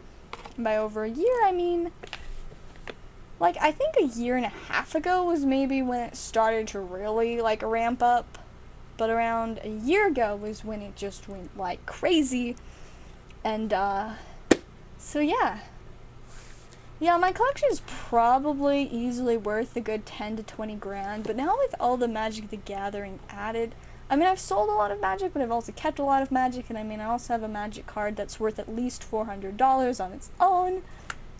So yeah, it's worth a lot of money. And now if you count my sealed collection too, I have a lot of sealed stuff. It's kind of a problem. There's not really room for it. It's, yeah, I don't know. Alright, yes, we do have an order. So I'm gonna put this on the floor. And we've got a pack of... Why do I keep whacking this camera? Probably because the cord is too tight. I need to, like, fix that later. Alright, but yes, we got a Brilliant Stars pack for Lizard Man. Let's go ahead and see what we can get for you. I really need to restock on Brilliant Stars. I want to get a booster box soon. I was going to... Ooh, Arceus pack. I was going to try and get another booster box like last week, but then I accidentally spent the money on a Magic the Gathering box instead. Magic box is also technically cheaper, so like, yeah. But maybe tomorrow I'll try and get another Brilliant Stars box. Unbroken Bonds, Beedrill. Oh, see, now that's a quality reason to get Unbroken Bonds. Speaking of, Unbroken Bonds definitely still only has one vote, but Neo Discovery, definitely getting them votes. There's that code. Whoosh. It was so close to the trash. Alright, let's pull some spice cards. Alright, we have a Duskull, Sneasel. There's a Corphish, Magmar, Spiritomb, Upside Down Staraptor. This one is the rare one. And then, non-upside down Golurk. And I feel like that pack was entertaining. Just, you know, for the upside down reverse. Even if it's not exactly very spicy. Now let's see. Okay, where am I? Oh, there they are. I was worried that I lost my sticky notes that I just barely found. Fortunately, I did not. They were just right there. I'm just, you know, not good at finding things, apparently. I mean, I'm selectively good at finding things. Sometimes I just don't try. Sometimes my brain is just, you know, distracted a lot. It, you know, it just is what it is. Sometimes I can find things and some things I cannot. Alright, let's get that into the box. Man, I got a few expired stacks I probably should take out. Man, it still makes me sad when people, like, don't ever claim their stuff and pay for shipping. When they just disappear, and I'm just like, especially when, like, they got as far as asking me how much their shipping would cost, and then I let them know, but then they just don't ever pay for it, and, like, 2 months pass, and then I'm just like, well, this is, like, triple expired now, so... Alright, we got another Brilliant Stars. Let's do it. Maybe something spicier this time. Alright, Lizard Man. We'll pull a Charizard, maybe. I don't think I pulled any Charizards. I've only seen them pulled. And helped sell one after seeing it pulled. Good times.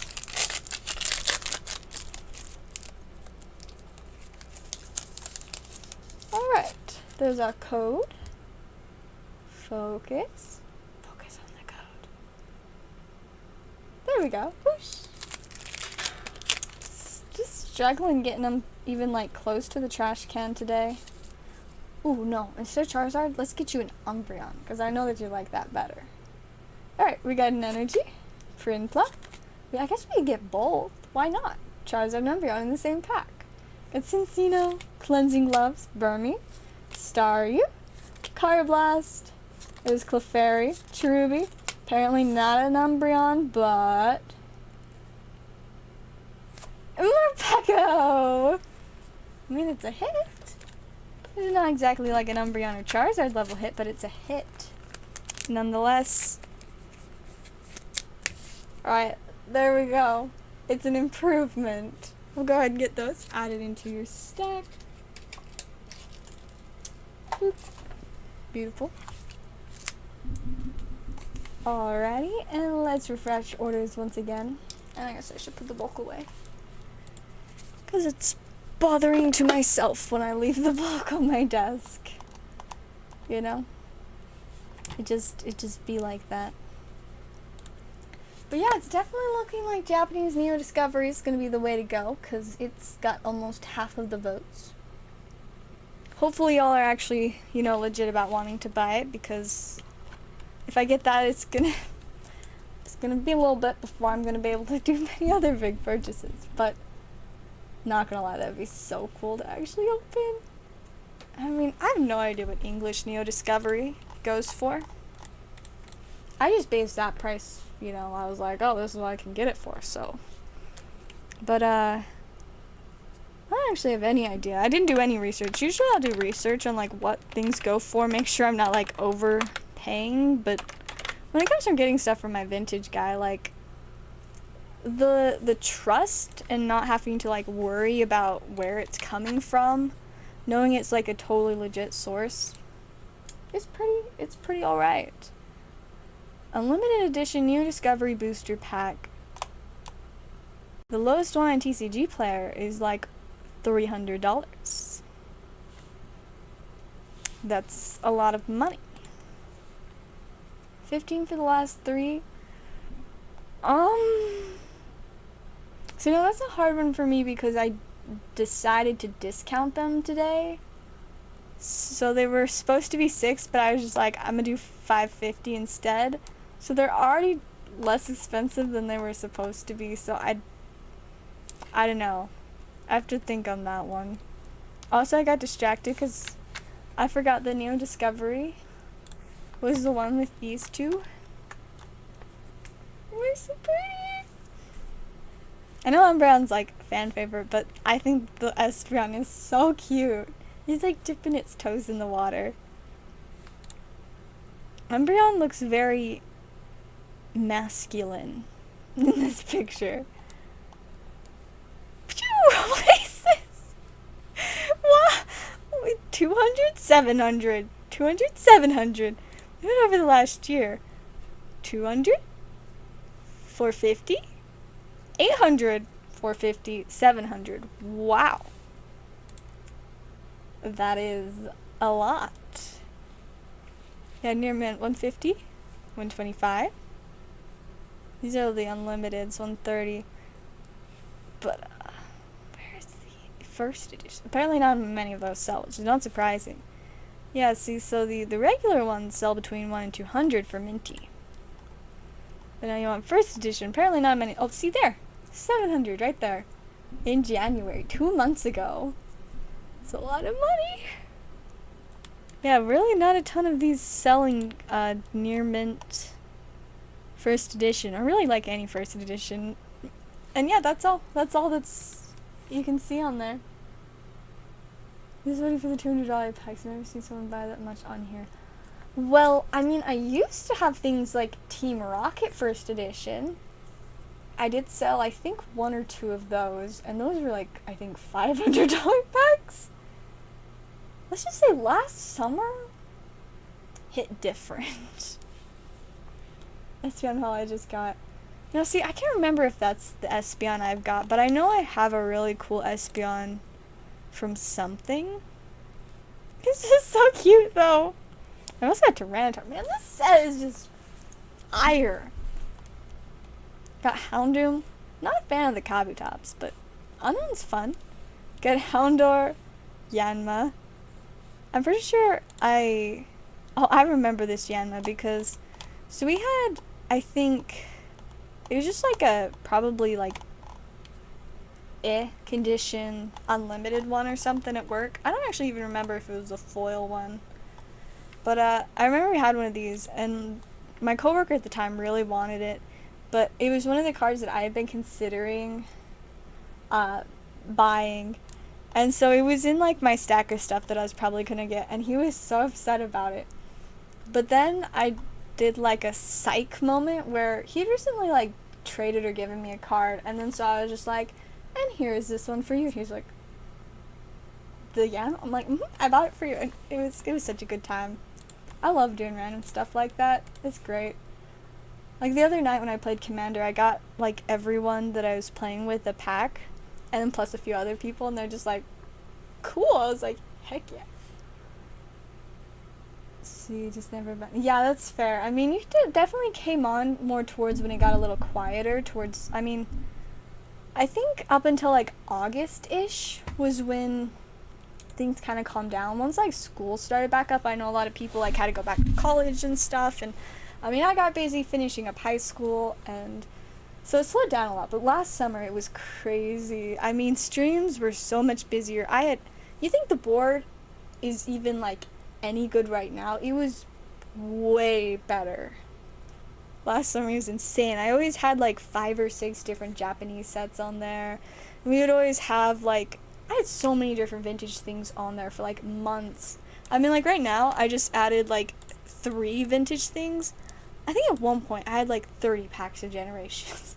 The reason why being is because I'd already bought some Generations somewhere else, but then I had this opportunity to buy 36 packs of Generations. And I was just like, yes. Looking back, I do question the decision a little bit, but at the same time, that was so legit.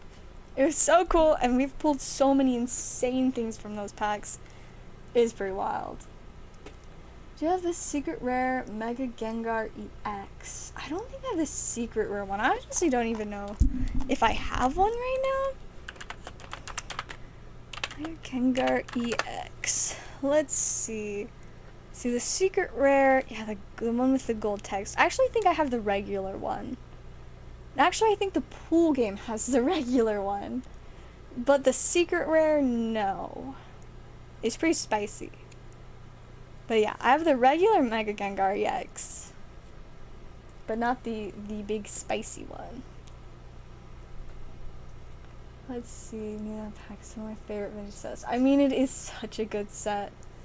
I mean, when I get it is probably within the next week to 2 weeks. I mean, potentially I could have it on Wednesday or Thursday, but it also might not be till like next Wednesday or Thursday. It's just a matter of when I get paid and when my vintage guy can meet and when I can meet, because I'm always really busy, and usually on my days off I just sleep all day because I'm exhausted because I work too much. And I have insomnia, which makes me decide to work more at night, and then working more at night makes my insomnia worse. And that's why I usually don't get to sleep till 5 or 6 a.m. But last night, I got to bed before 3 a.m. Like, it's been a long time since this last happened. It was kind of crazy. That summer was so crazy. I wish, like, we could do that again, man. It was so much fun. Ooh, alright. Brilliant Stars is getting wiped off the board. See, oh, I actually have one more pack. I thought I was out, but I was wrong. Scam for, oh. I hate that when, like, there are fake cards going around. I remember when I was first getting into Pokemon, before I really knew much about fake cards, I bought a ton of fake secret rares and megas. Fortunately, I was able to like call the person out on it and be like, okay, you like specifically told me that these cards were the real deal and sold them to me, like the fine print literally said like real Pokemon cards, genuine cards, you know, like just whatever. And I called him out on it when I found it. Took me it took me like 1 day to realize it, because I showed him to my friend and he's like, I don't think these are real. And so I looked into it more. That's when I found out a lot about fake cards in terms of like texture type stuff. Whoosh. But yeah, so I called him out on it. I was just like, so that was kind of totally wrong on your part, and like, I haven't done anything to them. They're not damaged or anything. I'm gonna give you back exactly what you gave me, but I want my money back because this was not fair to me. And so I was like, you know. So I did get my money back. They were a little upset about it, but ultimately they were just like, whatever. And I was like, thank you. I appreciate it. There are other times when I just like bought big collections of stuff and some things and it ended up being fake, but yeah, that time I was just like, no. And I knew where they lived, so they couldn't stop me? Really? You know? I got Impidimp and Wormadam. I mean, it's not like I would just like show up at their house and be like, yo, give me my money back. Like, I like, you know, civilly talked to them about it. It was like, okay, this is a deal. You know, I don't want to be difficult, but ultimately it's not my fault that you know, like, I don't know if they knew that the cards were fake or not. I don't know whether they were purposely deceiving me or if they have been deceived themselves. But I was like, ultimately, you were the one that advertised these as real cards and made me pay for them. So, yeah, we got worked out. It was all good. I got my money back. They gotta, you know, deal with fake cards. Fun. Alright, let's hope for something better this time. We've got Purloin, Duskull, Sneasel, Corphish, Magmar, Double Turbo Energy, and Flygon. Okay, we need something better. Need something better from your best friend.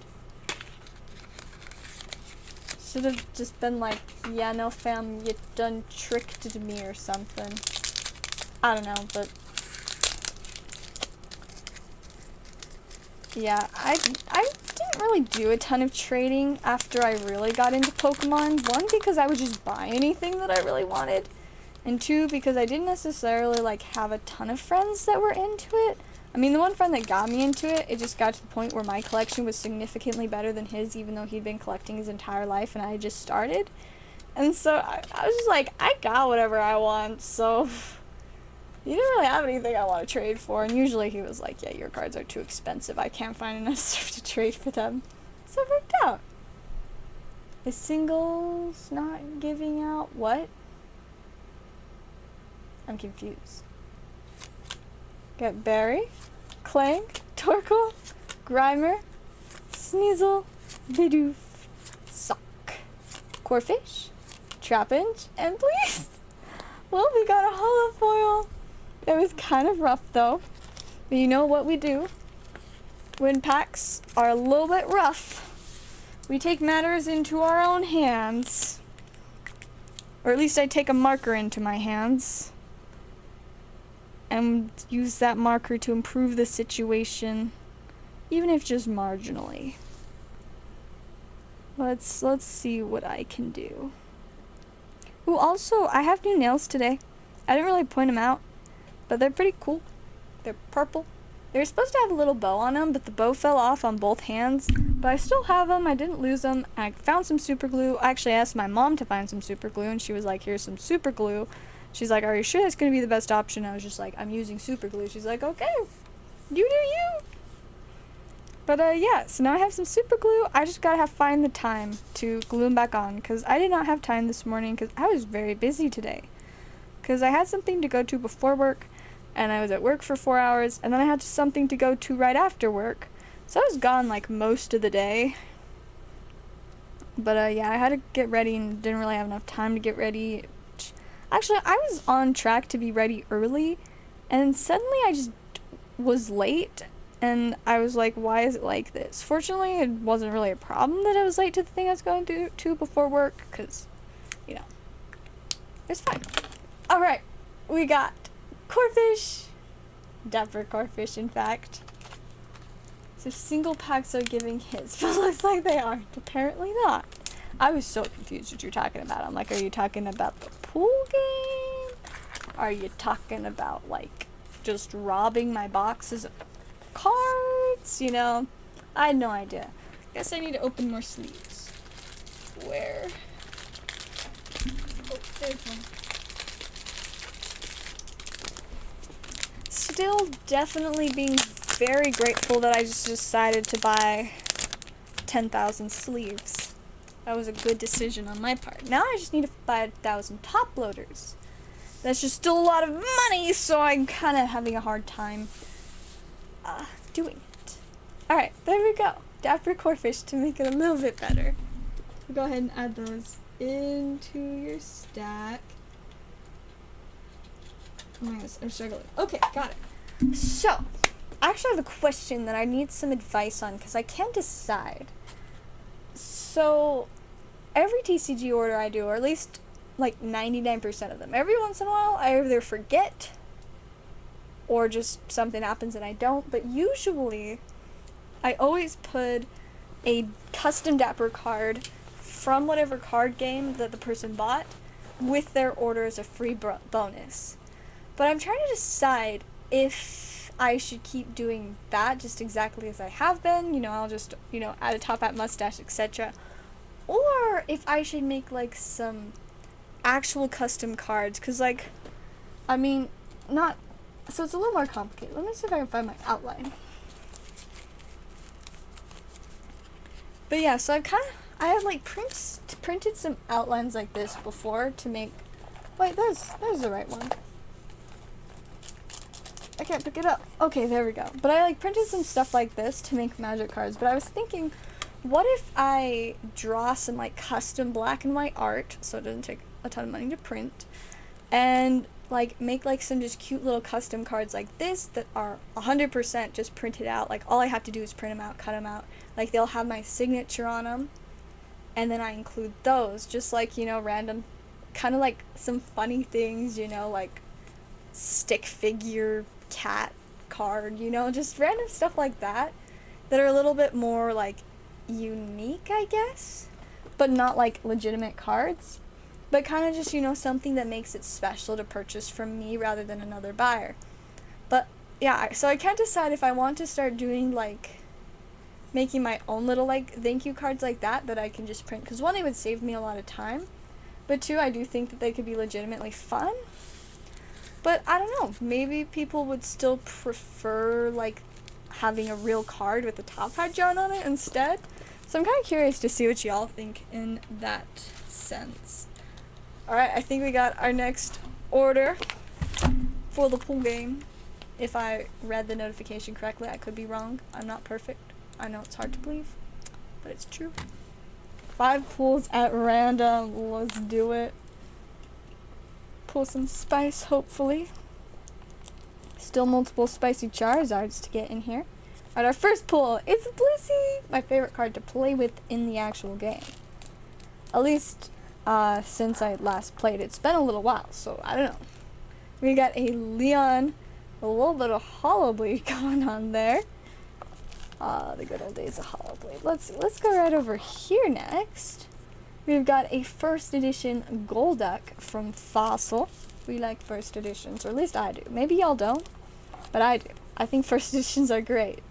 Next up, we have a Score Bunny with the Cosmo Holofoil. Is it got Hollow Bleed too, or was that just the light tricking? I think it's just the light. Okay, that's 4. And now we gotta find some spicy spice for number 5. Oh, okay. Yeah, that is like a $30 to $40 card. That is definitely the spicy spice. Very nice spice. Yeah, that's pretty solid. Congrats on the fantastic secret rare pull. I mean, one of like the best trainer cards there is in the set. So, congrats. Go ahead and add those into your stack. That was definitely a win.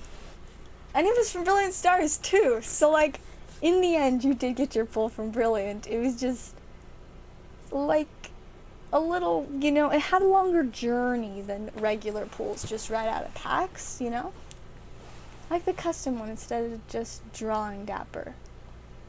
Alright, I'll keep that in mind. I just gotta, actually come up with them. What I was thinking, too, is because, if I was just printing them, there would definitely be, repeats of some. But I think what I would do is, so the sheets that I print out come with there's enough room for 8 cards to be printed on them. So what I was thinking is I would come up with, 4 different versions to start with for, each game. Actually, I don't know if I would do different ones for different games. I'm still deciding, but it would be, so there would be one that each page of 8 would have 3 of it, and then there would be 2 that would have 2 each, and so bring you to 7, and then there was one that would only have 1 on each page, so it'd be a more rare one. Because I think that would be fun to make it so if people ordered from me multiple times, one, there would be some variety, but also it'd almost be like a game, because you don't know if you'll get the more rare one or just the regular one or what. I think it would be fun. Hey, welcome, Trev. I've been doing pretty well. I mean, I have cards, so of course I'm doing well. I got to work today. Cards. Very good. And I didn't have to help customers for most of the day because I was working on stuff in the back. Which, it's not like I dislike customers or that I dislike helping them. But the reason I got the job wasn't for the customers, it was for the cards. So I definitely prefer when I could just focus on cards. And I mean, there are some customers that are fantastic and I don't mind helping at all and they're super chill, but there are also some customers that are either just clueless to the point that it's annoying and inconvenient, or the people that just do not care and like to be a little bit unpleasant, I guess, or give me sass for fun. I think I don't appreciate it. I just respond to their sass with logic, well, unfortunately, insert fact here, so I guess that's that. A cartoonish way. Oh yeah, 100%. That's... I feel like the cartoonish stuff, very fun. Zellalution's cards. Though I don't know how I feel about having a card of myself in that. I don't know. I have to think on that one. Yes, exactly. That's 100% how I feel. Am I underpaid? Most certainly. Am I working on getting a pay increase? Also most certainly. Is it a slow work in progress for multiple reasons? Also most certainly. But do I absolutely love where I work? Yes. Do I appreciate the environment? Definitely. Do I enjoy the people that I work with and find them to, just vibe? Yes. I feel like that's so big for me. I love that there's just such a community feel. I mean, we have a lot of community-oriented stuff with all of our, game nights and stuff, but also just, the community between coworkers. I mean, there are not a lot of people that work in the store, but I feel like, we get along really well and it's personal, and I mean, even if you work at a bigger place with 30, 40 employees, sure you can know your manager or your boss, and sure you can maybe talk to them sometimes, but I legitimately feel like I could say that I'm friends with all the people I work with, including my manager, and I'm just I just love that. It's just it just vibes, and I also love that I'm not the only person that likes to use sarcasm. I mean, in a professional setting, I would just not be the type of person to use sarcasm. I would be very serious and professional because I mean that is part of who I am, but I also am just sarcastic because that's how I deal with life, and my boss is more sarcastic than I am, and so, and not in the way that he's the only one that can be sarcastic, but I can be sarcastic too, and it's just fine. In fact, our conversations go even better if I'm equally sarcastic. And I don't know. I just think that's... It's great. It just vibes. It's so much fun, and, I just don't have to take anything too seriously, which I really appreciate because I hate taking things that don't need to be taken too seriously. Yeah, we take the important stuff seriously. We get things done that need to be done. But, like, if something really, like, doesn't matter that much or is not that important to, like, talk about, you know, we can just be a little sarcastic about it. But, yeah, I love where I work so much. I mean, I genuinely enjoy being there. I look forward to going to work. Like, that's such a big thing for me. Like, with school, I always absolutely dreaded it. Every second of getting ready, every second of being there, it was awful. I hated it. But with my job, the night before, I'm like, yes, I got work tomorrow. I'm so excited. And that's how I know that this is the right place for me to work. Because I feel that way. That I'm like, oh, yes, I do work tomorrow. Like, I get so excited when I get to go to work. Like, I'm genuinely enthusiastic about it. One thing that definitely shows that is that I've never been to work late to work. Other than the one time that I got stuck in traffic because there was an accident, that was just out of my control. But other than that, I've never been late to work, and I'm late to a lot of places. Because either I just do not care, it does not matter, and or I don't know, just they don't really need me to be there or don't deserve me to be on time. You know? Like, I'm not a petty person. That's not what I'm getting at, but you know, sometimes I'm just like, there are places where, like, sure, I wouldn't mind being on time and that'd be great and all, but I don't feel like I have to be on time, you know? Either just because of, like, the casualness of the environment or just because, you know, I've been let down by people there, so if I'm late, you know, they can't blame me. I think you probably can understand what I'm saying, but with work, I'm genuinely enthusiastic about going. I always get there on time. I'm usually there early most of the time. Like, today I got there like 10 minutes early, and I was just like, well, I guess I'm gonna start working. And it's great. And I love it. And I have so much fun working there. And I love the environment, and it's just great. Well, I mean, technically the turnover is pretty high because, like I said, it's not necessarily a high-paying job. Most people just work it as, like, a side part-time job or, like, a temporary gig. Me, I'm like, I don't want to work anywhere, but I like working here, so clearly this is a good place for me to be, don't you think? So yeah, I have zero intentions of working anywhere else. You know, I mean, my backup plan in life is to live in a cardboard box with my raccoon friend. I don't have a raccoon friend yet, but I'll figure it out if it comes to it. But so yeah, I'm really not that worried about, you know, how much money I'm making. Like, yes, I would like to be financially stable. That would be ideal. It would be great if I was making good money.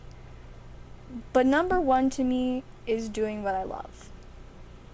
Like, I care more about my work environment than where I'm gonna sleep, what I'm gonna eat.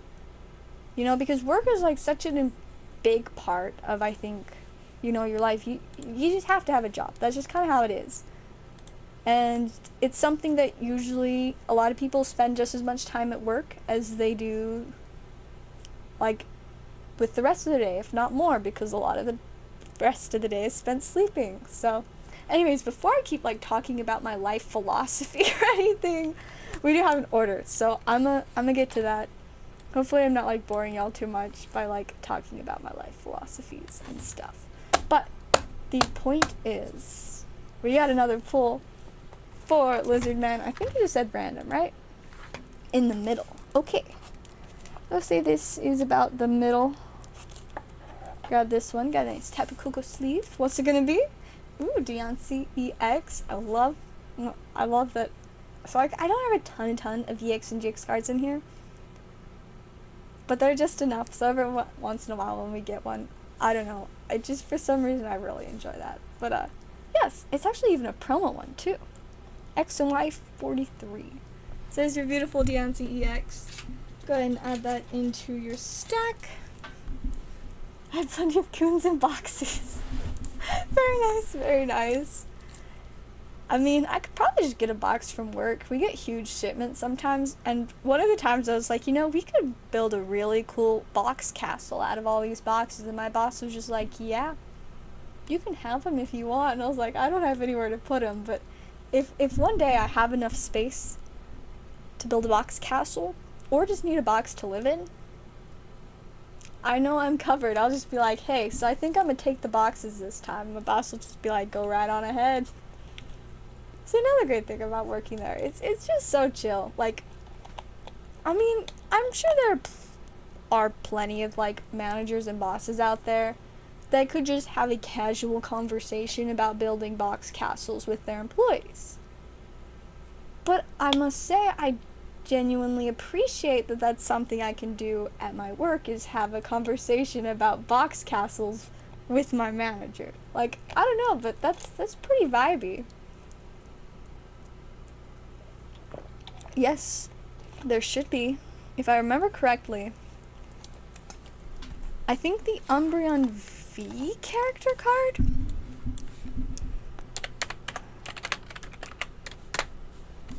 I don't actually remember for sure.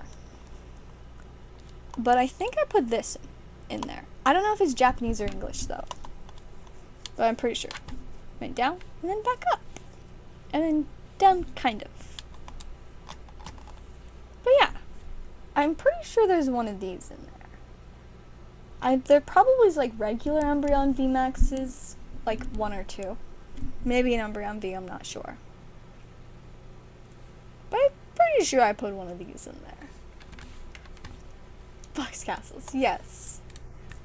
Don't know if I've ever like made like a specifically box castle. Like I used to make like blanket forts and stuff with my siblings, and those were the days. But like I feel like building box castle would be similar. You'd probably just need like some cardboard cutting material and some duct tape instead of like chairs and objects that are heavy that can sit on said chairs to hold the blanket in place via sandwiching it. Honestly, box castle would be so much easier than a blanket fort. You wouldn't have to worry about it like the blankets like sliding down all the time. It'd just be like duct tape. Good to go. I kind of want to build a box castle now. Ooh, that would actually make a good video. Live stream. Build a box castle with me. Honestly, that'd be really hard to live stream, but it'd also be really hard to make a regular video out of, since I don't really have that much good video footage. Like, recording devices, I've got my phone, which is fine, just the sound is bad. And then my setup here is clearly a setup that is, does not move. And also is not really the best, because in order to get cameras that are like legitimately good, you have to pay a lot more than $50 to $80, which is about how much I spend on my cameras, except for the ones that I got for free or for like under $10. Which I think... So my face cam maybe is one of the $5 cameras. Yeah, my regular face cam and my secondary face cam. These are both my like $5 cameras. And let me just say, they're doing pretty good for $5 cameras. I got them in the clearance section at Walmart. Great purchase. And then my hand cam, I think this is like my $50 or $60 one. And then this one time, it was a present for Christmas, like an 60 to 80, somewhere around there, dollar camera. And it was just about as good as my $5 cameras. So you know what I did with it? I returned it. I think I bought Pokémon with it instead. No, maybe it was something else. I don't know, but yeah. So I was like, this is as good as my $5 cameras. I don't think I'm gonna keep it. And then I think the trash can cam is the camera I got for free. So yeah. Hey, it was great having you, Lizard Man. Hope you sleep well. Box castle plus blanket and pillow fort. Combine them all together. I like that idea. A bounce house. Those are pretty quality, not gonna lie. You just have to worry about, something happen and they like explode or pop or something. Which, I mean, I've never personally seen firsthand. But I've seen enough TV shows as a kid to know that it happens, at least on TV. I don't know. I wonder if like this is something I can find out on the internet. How often do bounce castles pop? This is just asking how to uninflate a bounce house. I guess I should say a bounce house instead of bounce castles, because bounce house. Clearly I cannot spell the word house. How often do bounce houses pop? It's still just how long does it take to inflate or deflate? Both of those are like the only things. How long can you run a bounce house? I don't know. There's not really much on here about them exploding. I wonder if I just type in exploding bounce house. Oh, there's a video on YouTube called Dragon Bouncy House Blows Up. I might have to look into that. 6 children injured when bounce house explodes in a public park. Nice. You won't be sleeping. Fair enough. We'll have a great evening not sleeping, I guess. Wow. So I guess they do pop apparently sometimes, and kind of dangerous. Well, okay then.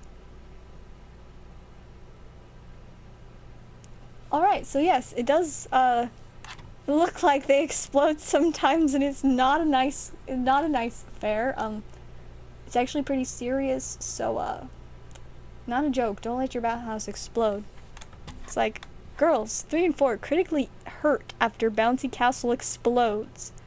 Apparently in Russia. Man, things that happen in Russia. It's like a waving arm thing in dealerships. Those things are great. But yeah, I think bounce houses are a little bit different than those, though.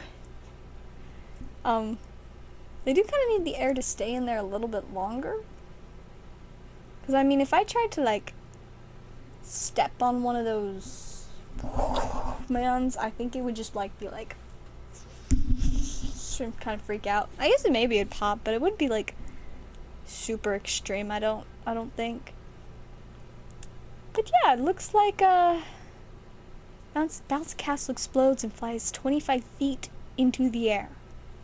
It's quite a few feet. It's a lot of feet. It's like more feet than there are in my house, I think, barely. Let's see, how many feet? I guess Izzy and Bean both have 4 feet that are considered paws. And then there's 6 people, so that's 12. 12 plus 8, so that's 20. Yeah, that's more feet than there are in my house. I'm actually at work at almost midnight. I mean, I guess technically I've been at the place I work at almost midnight before, but we like had technically already closed up. I was just like out front like chatting with some of my coworkers before we all went home at like midnight.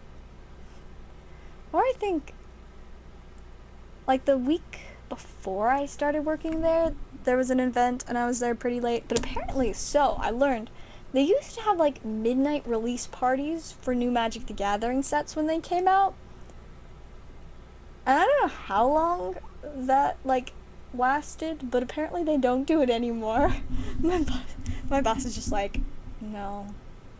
I'm like, yeah, I don't mind. I mean, technically, I would rather want a 12 a.m. event than a 12 p.m. event, because being awake by midnight is so much easier than being awake at noon for me.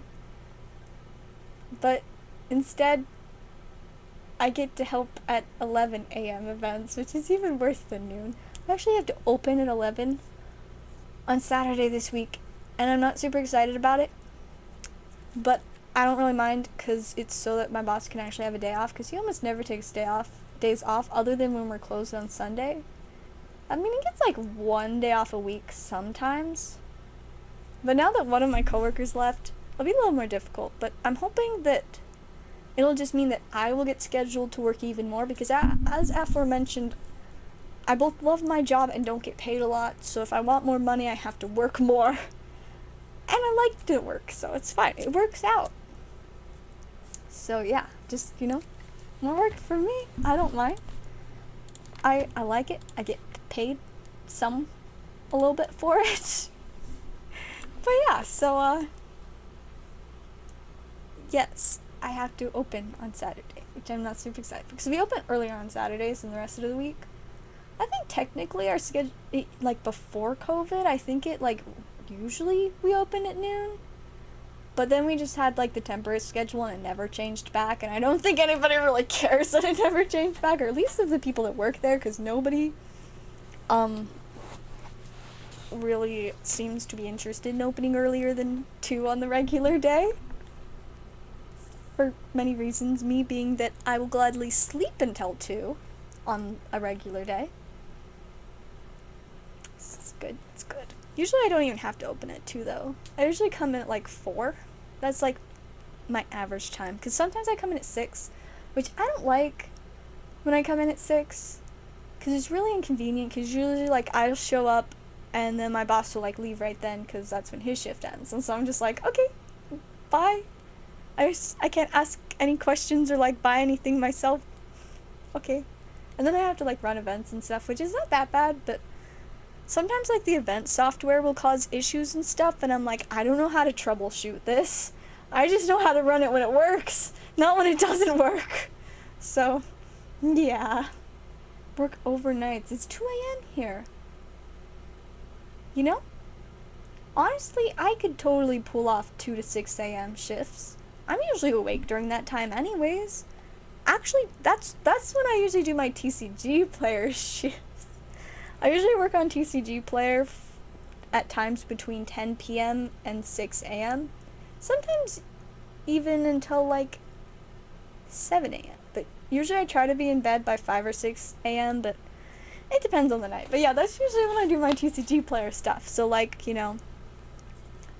printing out and packaging orders and getting those all ready to ship, and then adding a whole bunch of stuff, and then taking care of any orders that came in while I was packing up stuff, which usually aren't a ton, because there aren't like too many people ordering stuff on TCG Player at like 3 a.m., but there are some. And I'm sure it's entertaining to them when their stuff gets like marked as shipped like 10 minutes after they order it at 3:45 in the morning. Let's open it. Let's open what? The whole board? A booster box? The Great Encounters pack?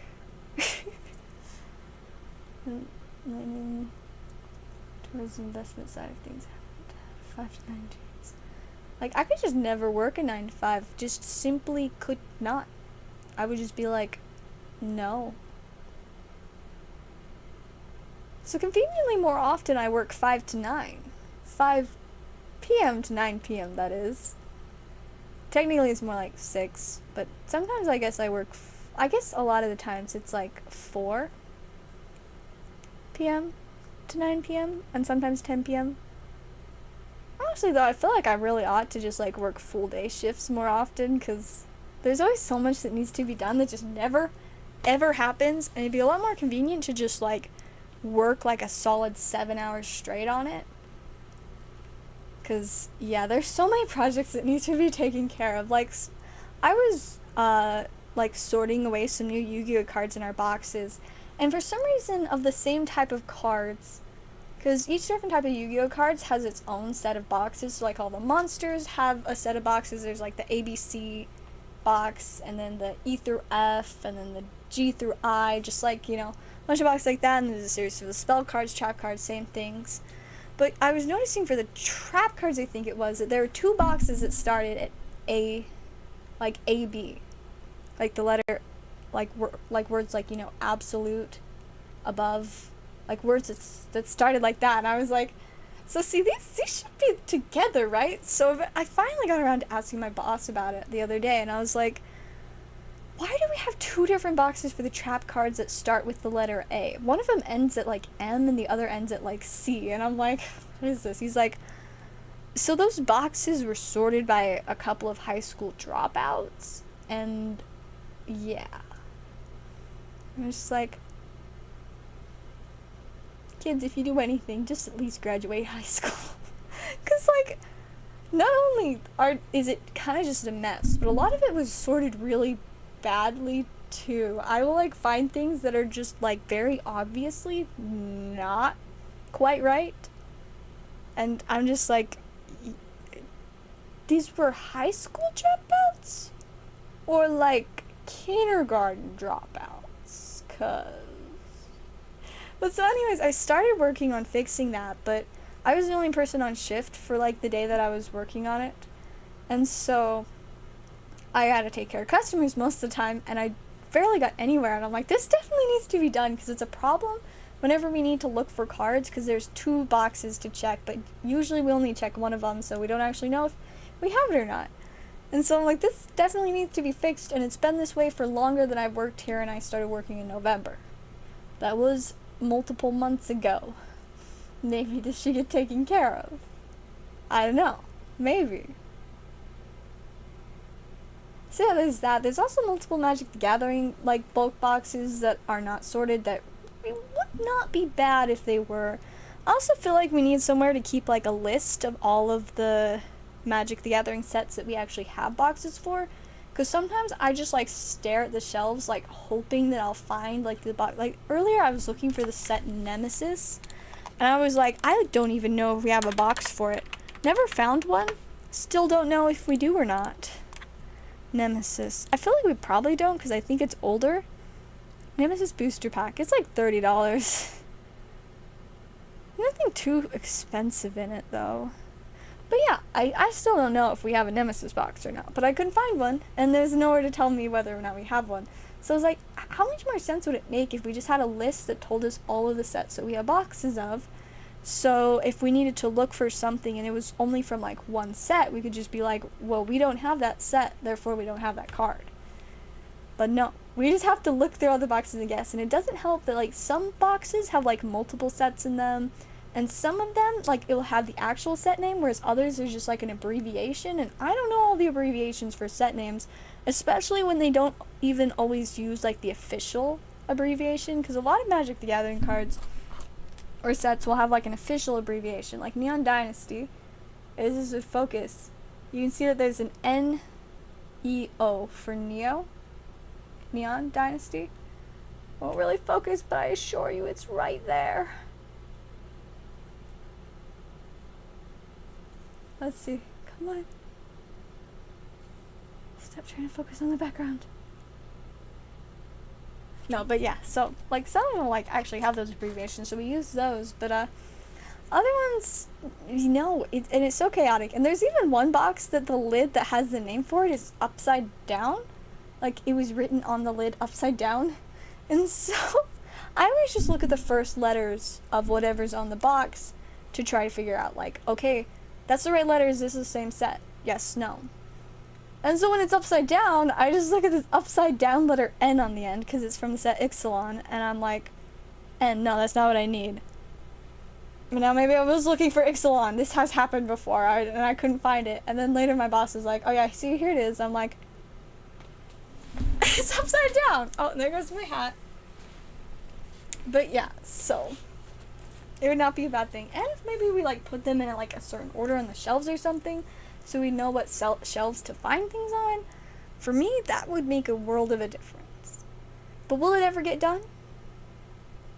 Probably only if I become manager, so that I can just work whenever I need to and get stuff done.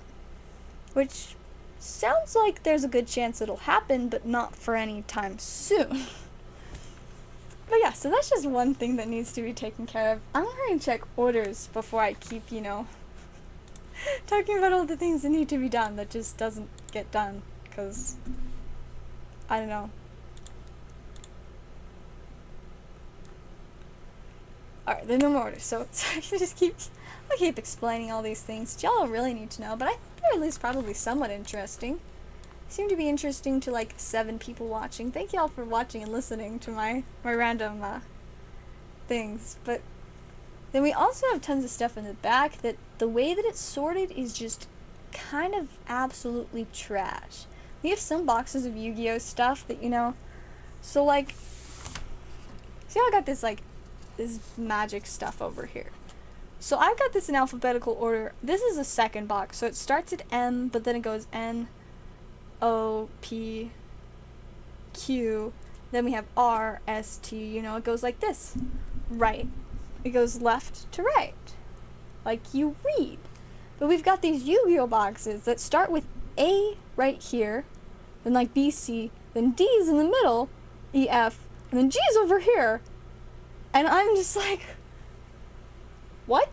And then there's another box right next to it that just goes the normal way. And I'm like, okay, this does not work. And there's also some stuff that's just like put away in random mysterious piles somewhere. It doesn't work. I don't know what these random mysterious piles are because I didn't put them there.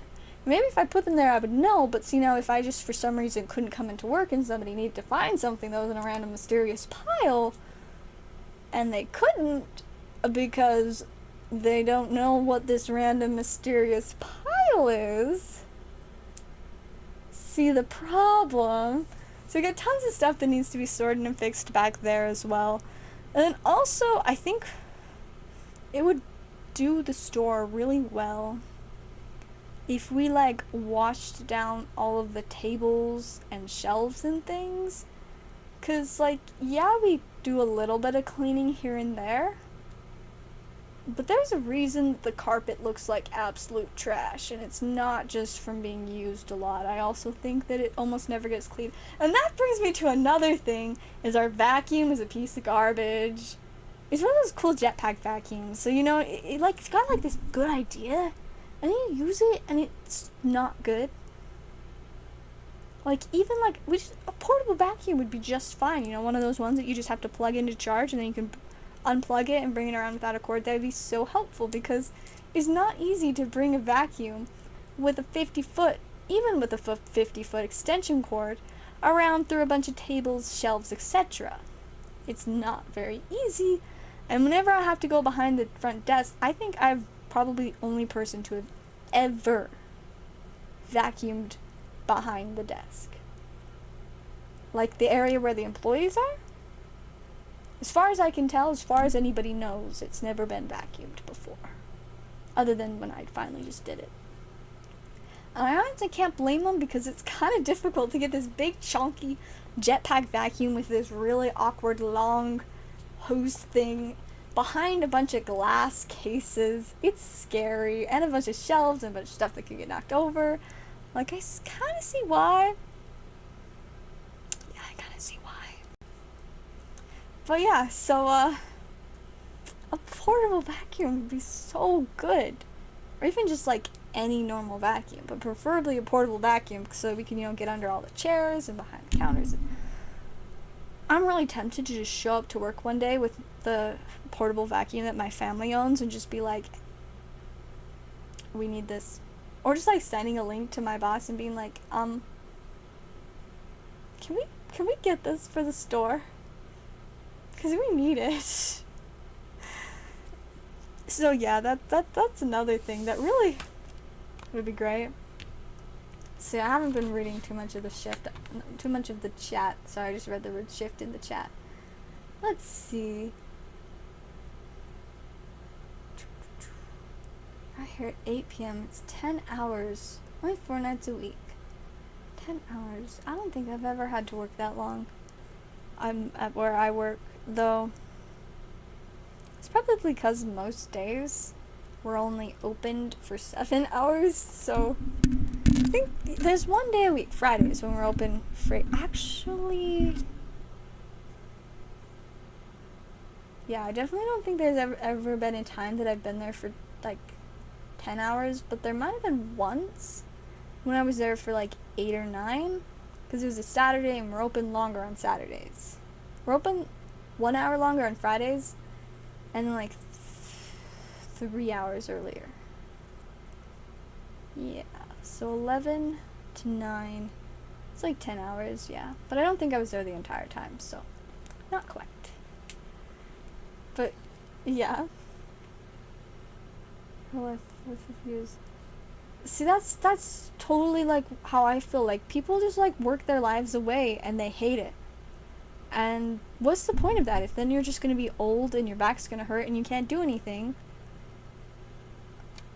What's the point? There's none, as far as I can tell. So don't do that.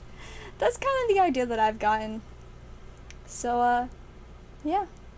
Intelligence, yes, that is very important. You do have to be big brain about things. I mean, if you're one of those people that have a job and celebrate whenever you can get out of doing work in your job, you're not going to get anywhere. Because you're not working. But now, if instead of taking the time to try to get out of something, you took the time to put more thought into how to do something more effectively, not only will you get stuff done faster and better, you'll be seen as a better employee.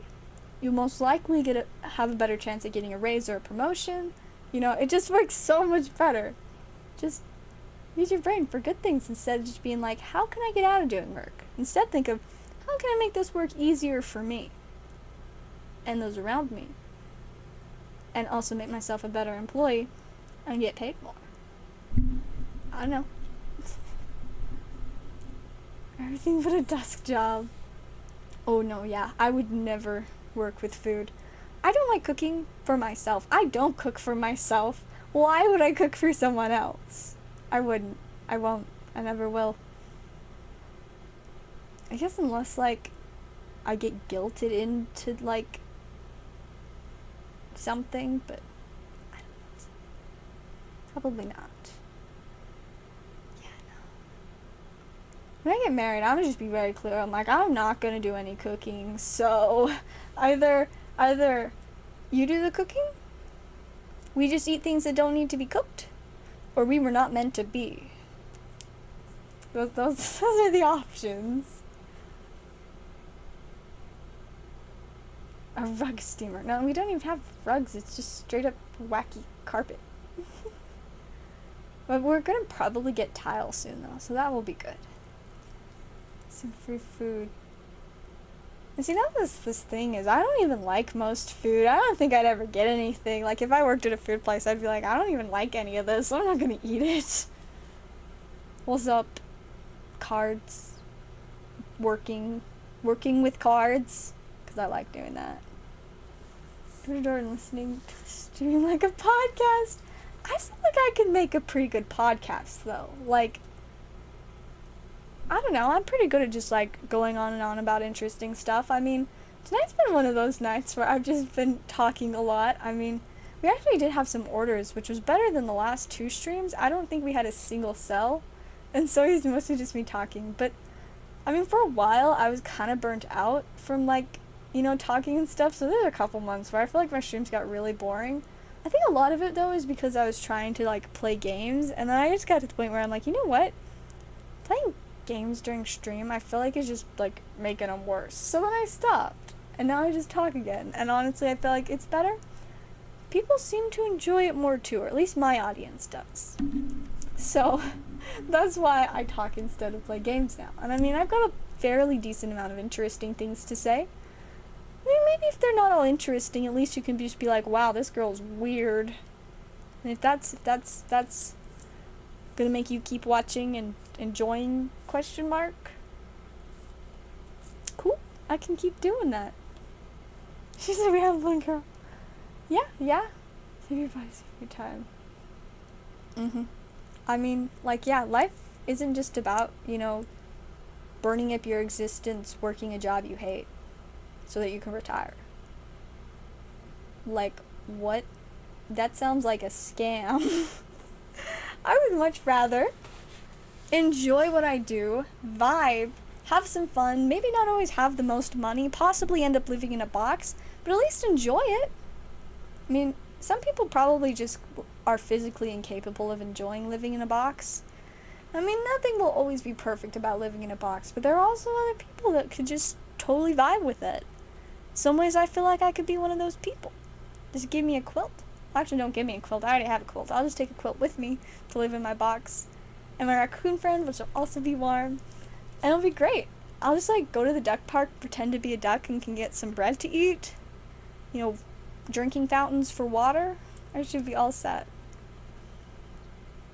Story time. Shadow Fight Nights. It's been a little while since we've had one of those. They're good times, though. Hey, that's what we like. We like chill vibes, and vibing is in staying. It's about vibe. Vibes are very important. You know, I was recently thinking about when I started, like, using the phrase vibes. I remember, like, at first, I felt really weird. Like, I remember the first time that I, like, said vibes in the context that I constantly use it in now. And I remember, like, feeling really awkward, like, wow, that doesn't sound like me. And then I started saying it, like, every once in a while, because I just, like, felt like it kind of, like, was a better way to explain, like, different things, and I started using it, and then now I say the word vibe so many times a day I could not count. But it's because of the vibe, you know?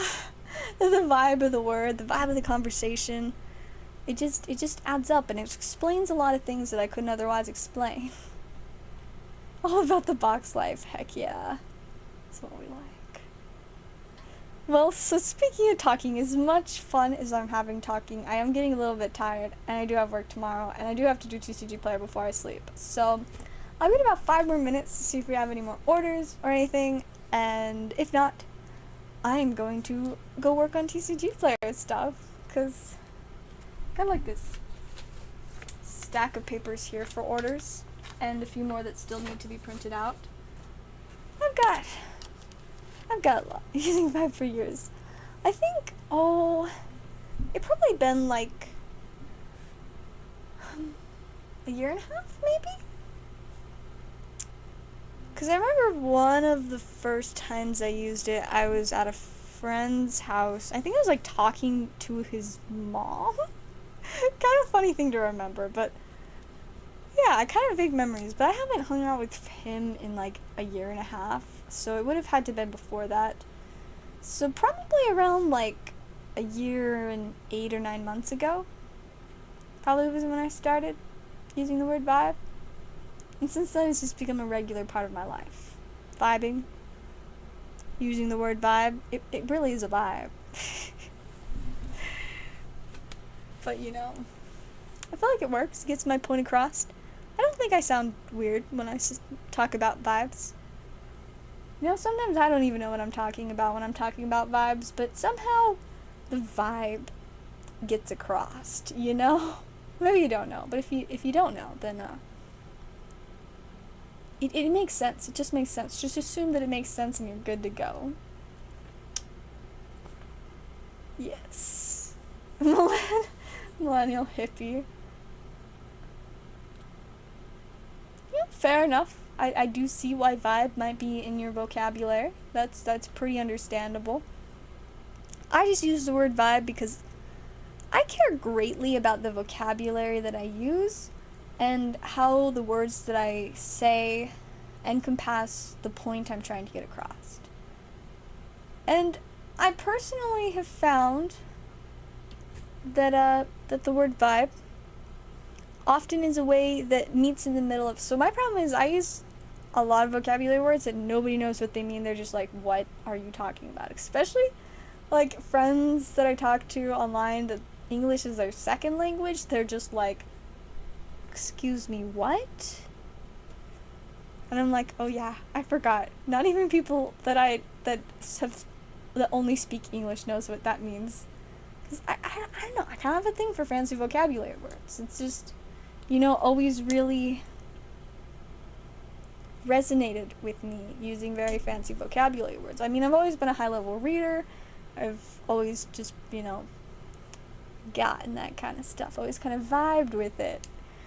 Let's see now, yeah, so people wouldn't understand what I'm saying, not because I was saying things like incoherently or in an uneducated fashion, rather because it was overly educated and a little bit too fancy, and everybody's just like, what? And I'm like, okay, let me come up with like a dumbed down synopsis synonym. Not cinnamon. The one that's like, you know, a word with the same meaning. Not the one that's like something that you use for like confections and treats. See, now confections, that's not like an extremely difficult vocabulary word, but it'd definitely be just a lot easier for me, or for people, if I were just to say treats. You know? I don't know, but I just really like fancy vocabulary words, but I've kind of had to like lay back on them so people can actually understand what I'm talking about, because, yeah. But vibes, most people understand what vibes are / what the word means in its modern context, and so it works. But now see like what I was saying with the word cinnamon and synonyms, I do stumble over my words sometimes because my thing is I get ahead of myself in my brain, and I also like always, whenever I think about like words that are easily mistaken for each other, like whenever I think of one, I'm always like, oh yeah, there's this other word that sounds exactly like that almost. And so I'm thinking about both of them, also formatting the rest of the sentence in my head, and the next thing I know I'm saying synonym, and other things like that, where I just, you know, words just do not. My brain is just like, what? And my mouth is just like, it's not very effective, but at least for the most part, I'm using easier to understand words now in general. I mean, I feel like if I just used way too fancy vocabulary all the time, it'd also be kind of bad for my stream, because people would just come on and be like, what? This is so hard to like follow. You know? I feel like that could be a problem, but it's not, because I mostly just say things like vibe now. I also relate to using the word no worries and groovy. I can't say I say zoinks. That just makes me think of Shaggy. Pretty great character, pretty great movie. I remember having a Scooby-Doo themed birthday party as a small child. Don't have a ton of memories of it other than playing Pin the Scooby snack on Scooby's mouth. It was a good game, by the way. And then we had stickers with Scooby on them. Very quality, and bookmarks with the whole gang. Good times, good times. But yeah, I do say groovy sometimes in response to stuff. I don't know a ton of people that say groovy, but randomly people will like say something in like an affirmative, and I'll just be like, groovy. And I always feel a little bit out of place saying groovy, because I don't know if it totally matches like my vibe and aesthetic, but I don't know, sometimes it just is what I say. And no worries, yeah, I say that constantly. I mean, I totally understand the like constantly apologizing like lifestyle. So I can relate like when people like are apologizing a lot for stuff, and so I'll always just say no worries. Like, we're all good. Those are two things I say a lot. We're all good. It's all good. And no worries. 'Cause like don't worry. We're good. You're not worried about me. I'm not going to judge you. I'm not going to give you a hard time. I'm not going to rob you. So no worries. Not any giveaways tonight, but I am working towards doing some more giveaways in the future. I need to do another great card giveaway sometime. I don't know if I should wait till I get to 1,300 subs though, or if we should just do an event sometime, because I do like doing events just randomly, but it's kind of convenient when I can like combine an event and like, you know, a celebration of hitting a sub count. But I don't know, I guess it just depends on like how far apart it is that I like, you know, hit those big increments, because it's taken a really long time to grow. Sometimes getting 100 subs will take like 3 or 4 months. Other times it takes like 2 weeks. It's very inconsistent and very confusing. But, you know, it just be like that. Oh, Scooby. Yeah, I've got like a Scooby-Doo sweater and everything. I haven't worn it in a long time though. But I have my reasons for that. I still like it though. It's a nice sweater. I don't wear a ton of sweaters though, just in general. But, I mean, I do like sweaters. I went through a big sweater phase a couple years ago, so I still have a couple really cute ones from then, but more than often than not, I mean, this is what I'm wearing now. I got my fire shirt. This is my style that I really like currently, is like, you know, like tank tops with like random things like fire on them. Or I've got one that's just like a bunch of weird random colors. I've got this cool red one with like white flower outlines. It's pretty cool. like one that's just like pink with a random zipper on it. But then I just like wearing like black undershirts, or I guess I do also have like a gray undershirt and a couple other ones, but like, yeah, this is one of my favorite shirts right now. I'm just really going through like a black clothing phase. Like, no, I'm not goth or emo. I just like black clothing. I mean, I do like it because, one, my hair is really dark, and sometimes people mistake my hair for black, and I'm like, no, it's just dark brown. And on camera it still kind of blends in, but it does make it better. Like, you can tell my hair is not just black when I'm wearing black, because, you know, there's a contrast. And I don't know, I just kind of like the monotone aesthetic with something that's just really easy to match with anything. That's another thing that's nice about black, is that you can match it with like any other color. And I like that simplicity. And I like the classiness. I like to feel classy. I've always liked to dress fancy. I mean, in 9th grade, I went through my business casual phase. And when I say business casual, I mean I wore business casual daily. Every day to school, I wore business casual. At home, I wore business casual. It was just like always what I wore. It was business casual. I had some really nice slacks, some nice like shirts. Like, looking back, I was like, wow, I look like just some like lady that works in an office, you know, like, I was all ready for that office life, except that life would never work for me because I'd hate it. But yeah. But, you know, I kind of like, you know, shifted from there, and now I've just come to my current way that I dress. I also really like mock turtlenecks. That's what this is. I like long necks. I hate anything low cut. Drives me crazy. I just cannot wear anything low cut. But so that's why like turtlenecks and stuff are perfect, because they're the opposite. I feel very comfortable. I do like to be very covered, so that's why long sleeves with my black undershirt. So, and fire shirt, because why not? I do like random things like this. Like, I've got my fire shirt and my dragon shirt, which are a couple of my favorites, because, one, I love dragons, and two, my fire shirt, like, who just, like, has a fire shirt? And if they do, I feel like a lot of the times it's just going to be, like, a t-shirt that's just kind of like, eh. But this is, like, made out of, like, actually, like, nice material. It's kind of, like, interesting and unique. It's got a little bit of texture going on. Random, like, bunched up areas. I don't know, but it's cool and I like it. So, yeah, that's that. I made this extra camera go away now. I love his sponsors and giveaways. What's my Pokemon? That's not relatable. That's the one thing I hate about TCG Player, is that it takes like 2 weeks to get paid most of the time. So, you know, I'll sell a card, $20. Maybe I'd get that money in like a week and a half if I'm lucky. Otherwise, it'll be like 2-3 weeks, which is rough when I need to, you know, get more stuff so that I can sell more stuff and keep up. So yeah, it does kind of complicate things, but I do really love selling on TCG Player. I don't know, I just enjoy it. And I mean, I've always just been one of those people that loves selling things. I love making things to sell. I love, you know, marketing things. I don't know.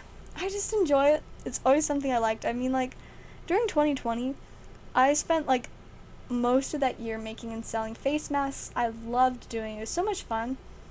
I mean, there were times where I'd get a little bit tired of, you know, spending 5-6 hours a day just sewing masks repetitively, but I did still enjoy it, and it was fun to just, like, you know, get to sell something, and it was great. And so that's one thing I love about stream, is it like mixes that aspect of something I enjoy with a lot of other things, you know, mostly Pokemon, because I love Pokemon, and I love opening it, but it's expensive, and I can't afford to open as much Pokemon and really any card game as I want to, but this works because I'm just opening packs for other people, and I get to have the fun time of, you know, marketing stuff, and I don't know. It's funny, but I enjoy it.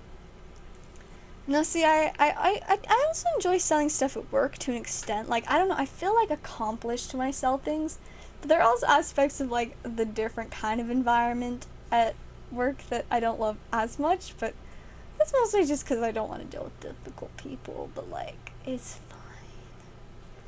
It's usually good. Like, a lot of people I'll have, like, very amiable, pleasant conversations with. It's like, you know, it's just vibes. Other people, you know, don't feel like talking. That's fine. I'm good with that. And other people just, they don't got the vibes, but that's them problem. I will just do my job. Unless they, like, prevent me from doing my job in some way, then I'll just be like, why? Kind of feels unnecessary, fam.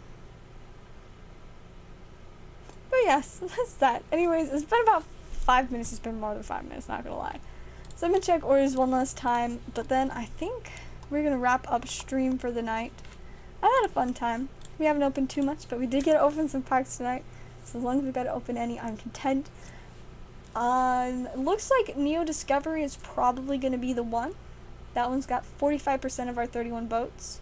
So like maybe like 13 or 14 people. That's actually a lot of people that are interested. Too bad I can't get 2 packs. I mean, honestly, I don't know if 2 packs would sell, but if I get 1, I think chances are, with as many people as seem to be interested, it'll probably sell. Problem Clash 3 packs ended up in 3rd place at 16%. So I probably won't end up getting those immediately, but I'll look into them in the future. I mean, I do think they'd be fun, and there clearly are at least a few people interested. Shining Legends was in 2nd place with 26%, so like a fourth of y'all. So how much would that be, like 7 or 8 people? So definitely something to look into probably after the Neo Discovery. I mean, I've been meaning to buy some Shining Legends anyways, so I might actually end up getting that before. I mean, it is a little bit more affordable than Neo Discovery, but I will work on that one. And then Unbroken Bonds, last place, 13%. Definitely not a focus, so if it happens later, it happens, but we've definitely got some bigger priorities first off. Let's see. Risque surfwear car merch. I mean, you know, we all got our own thing going. So getting a couple suits and issues. I mean, I love fancy clothes. I don't love wearing dresses anymore, though. I used to like dresses, but I just hate the lack of mobility. Like, they're so inconvenient. I just want to wear something that I can just plop down on my floor and vibe with my dogs, or that, you know, I can climb up on the step ladder and get stuff off of high shelves, or that, you know, I can speed walk in very effectively. I don't want to have to worry about tripping. And I also hate short dresses, and so I only like wear long dresses if I wear dresses, and so tripping is a concern. But anyways, I'm getting distracted again. I really should wrap up. Thank you guys so much for watching. I had a great time. Hope you all did as well. If you're not subscribed, I'd greatly appreciate it and highly recommend it. It would be pretty vibey if you did. Anyways, thank you guys again, and I will see y'all next time, which maybe be tomorrow. I don't know. We'll find out.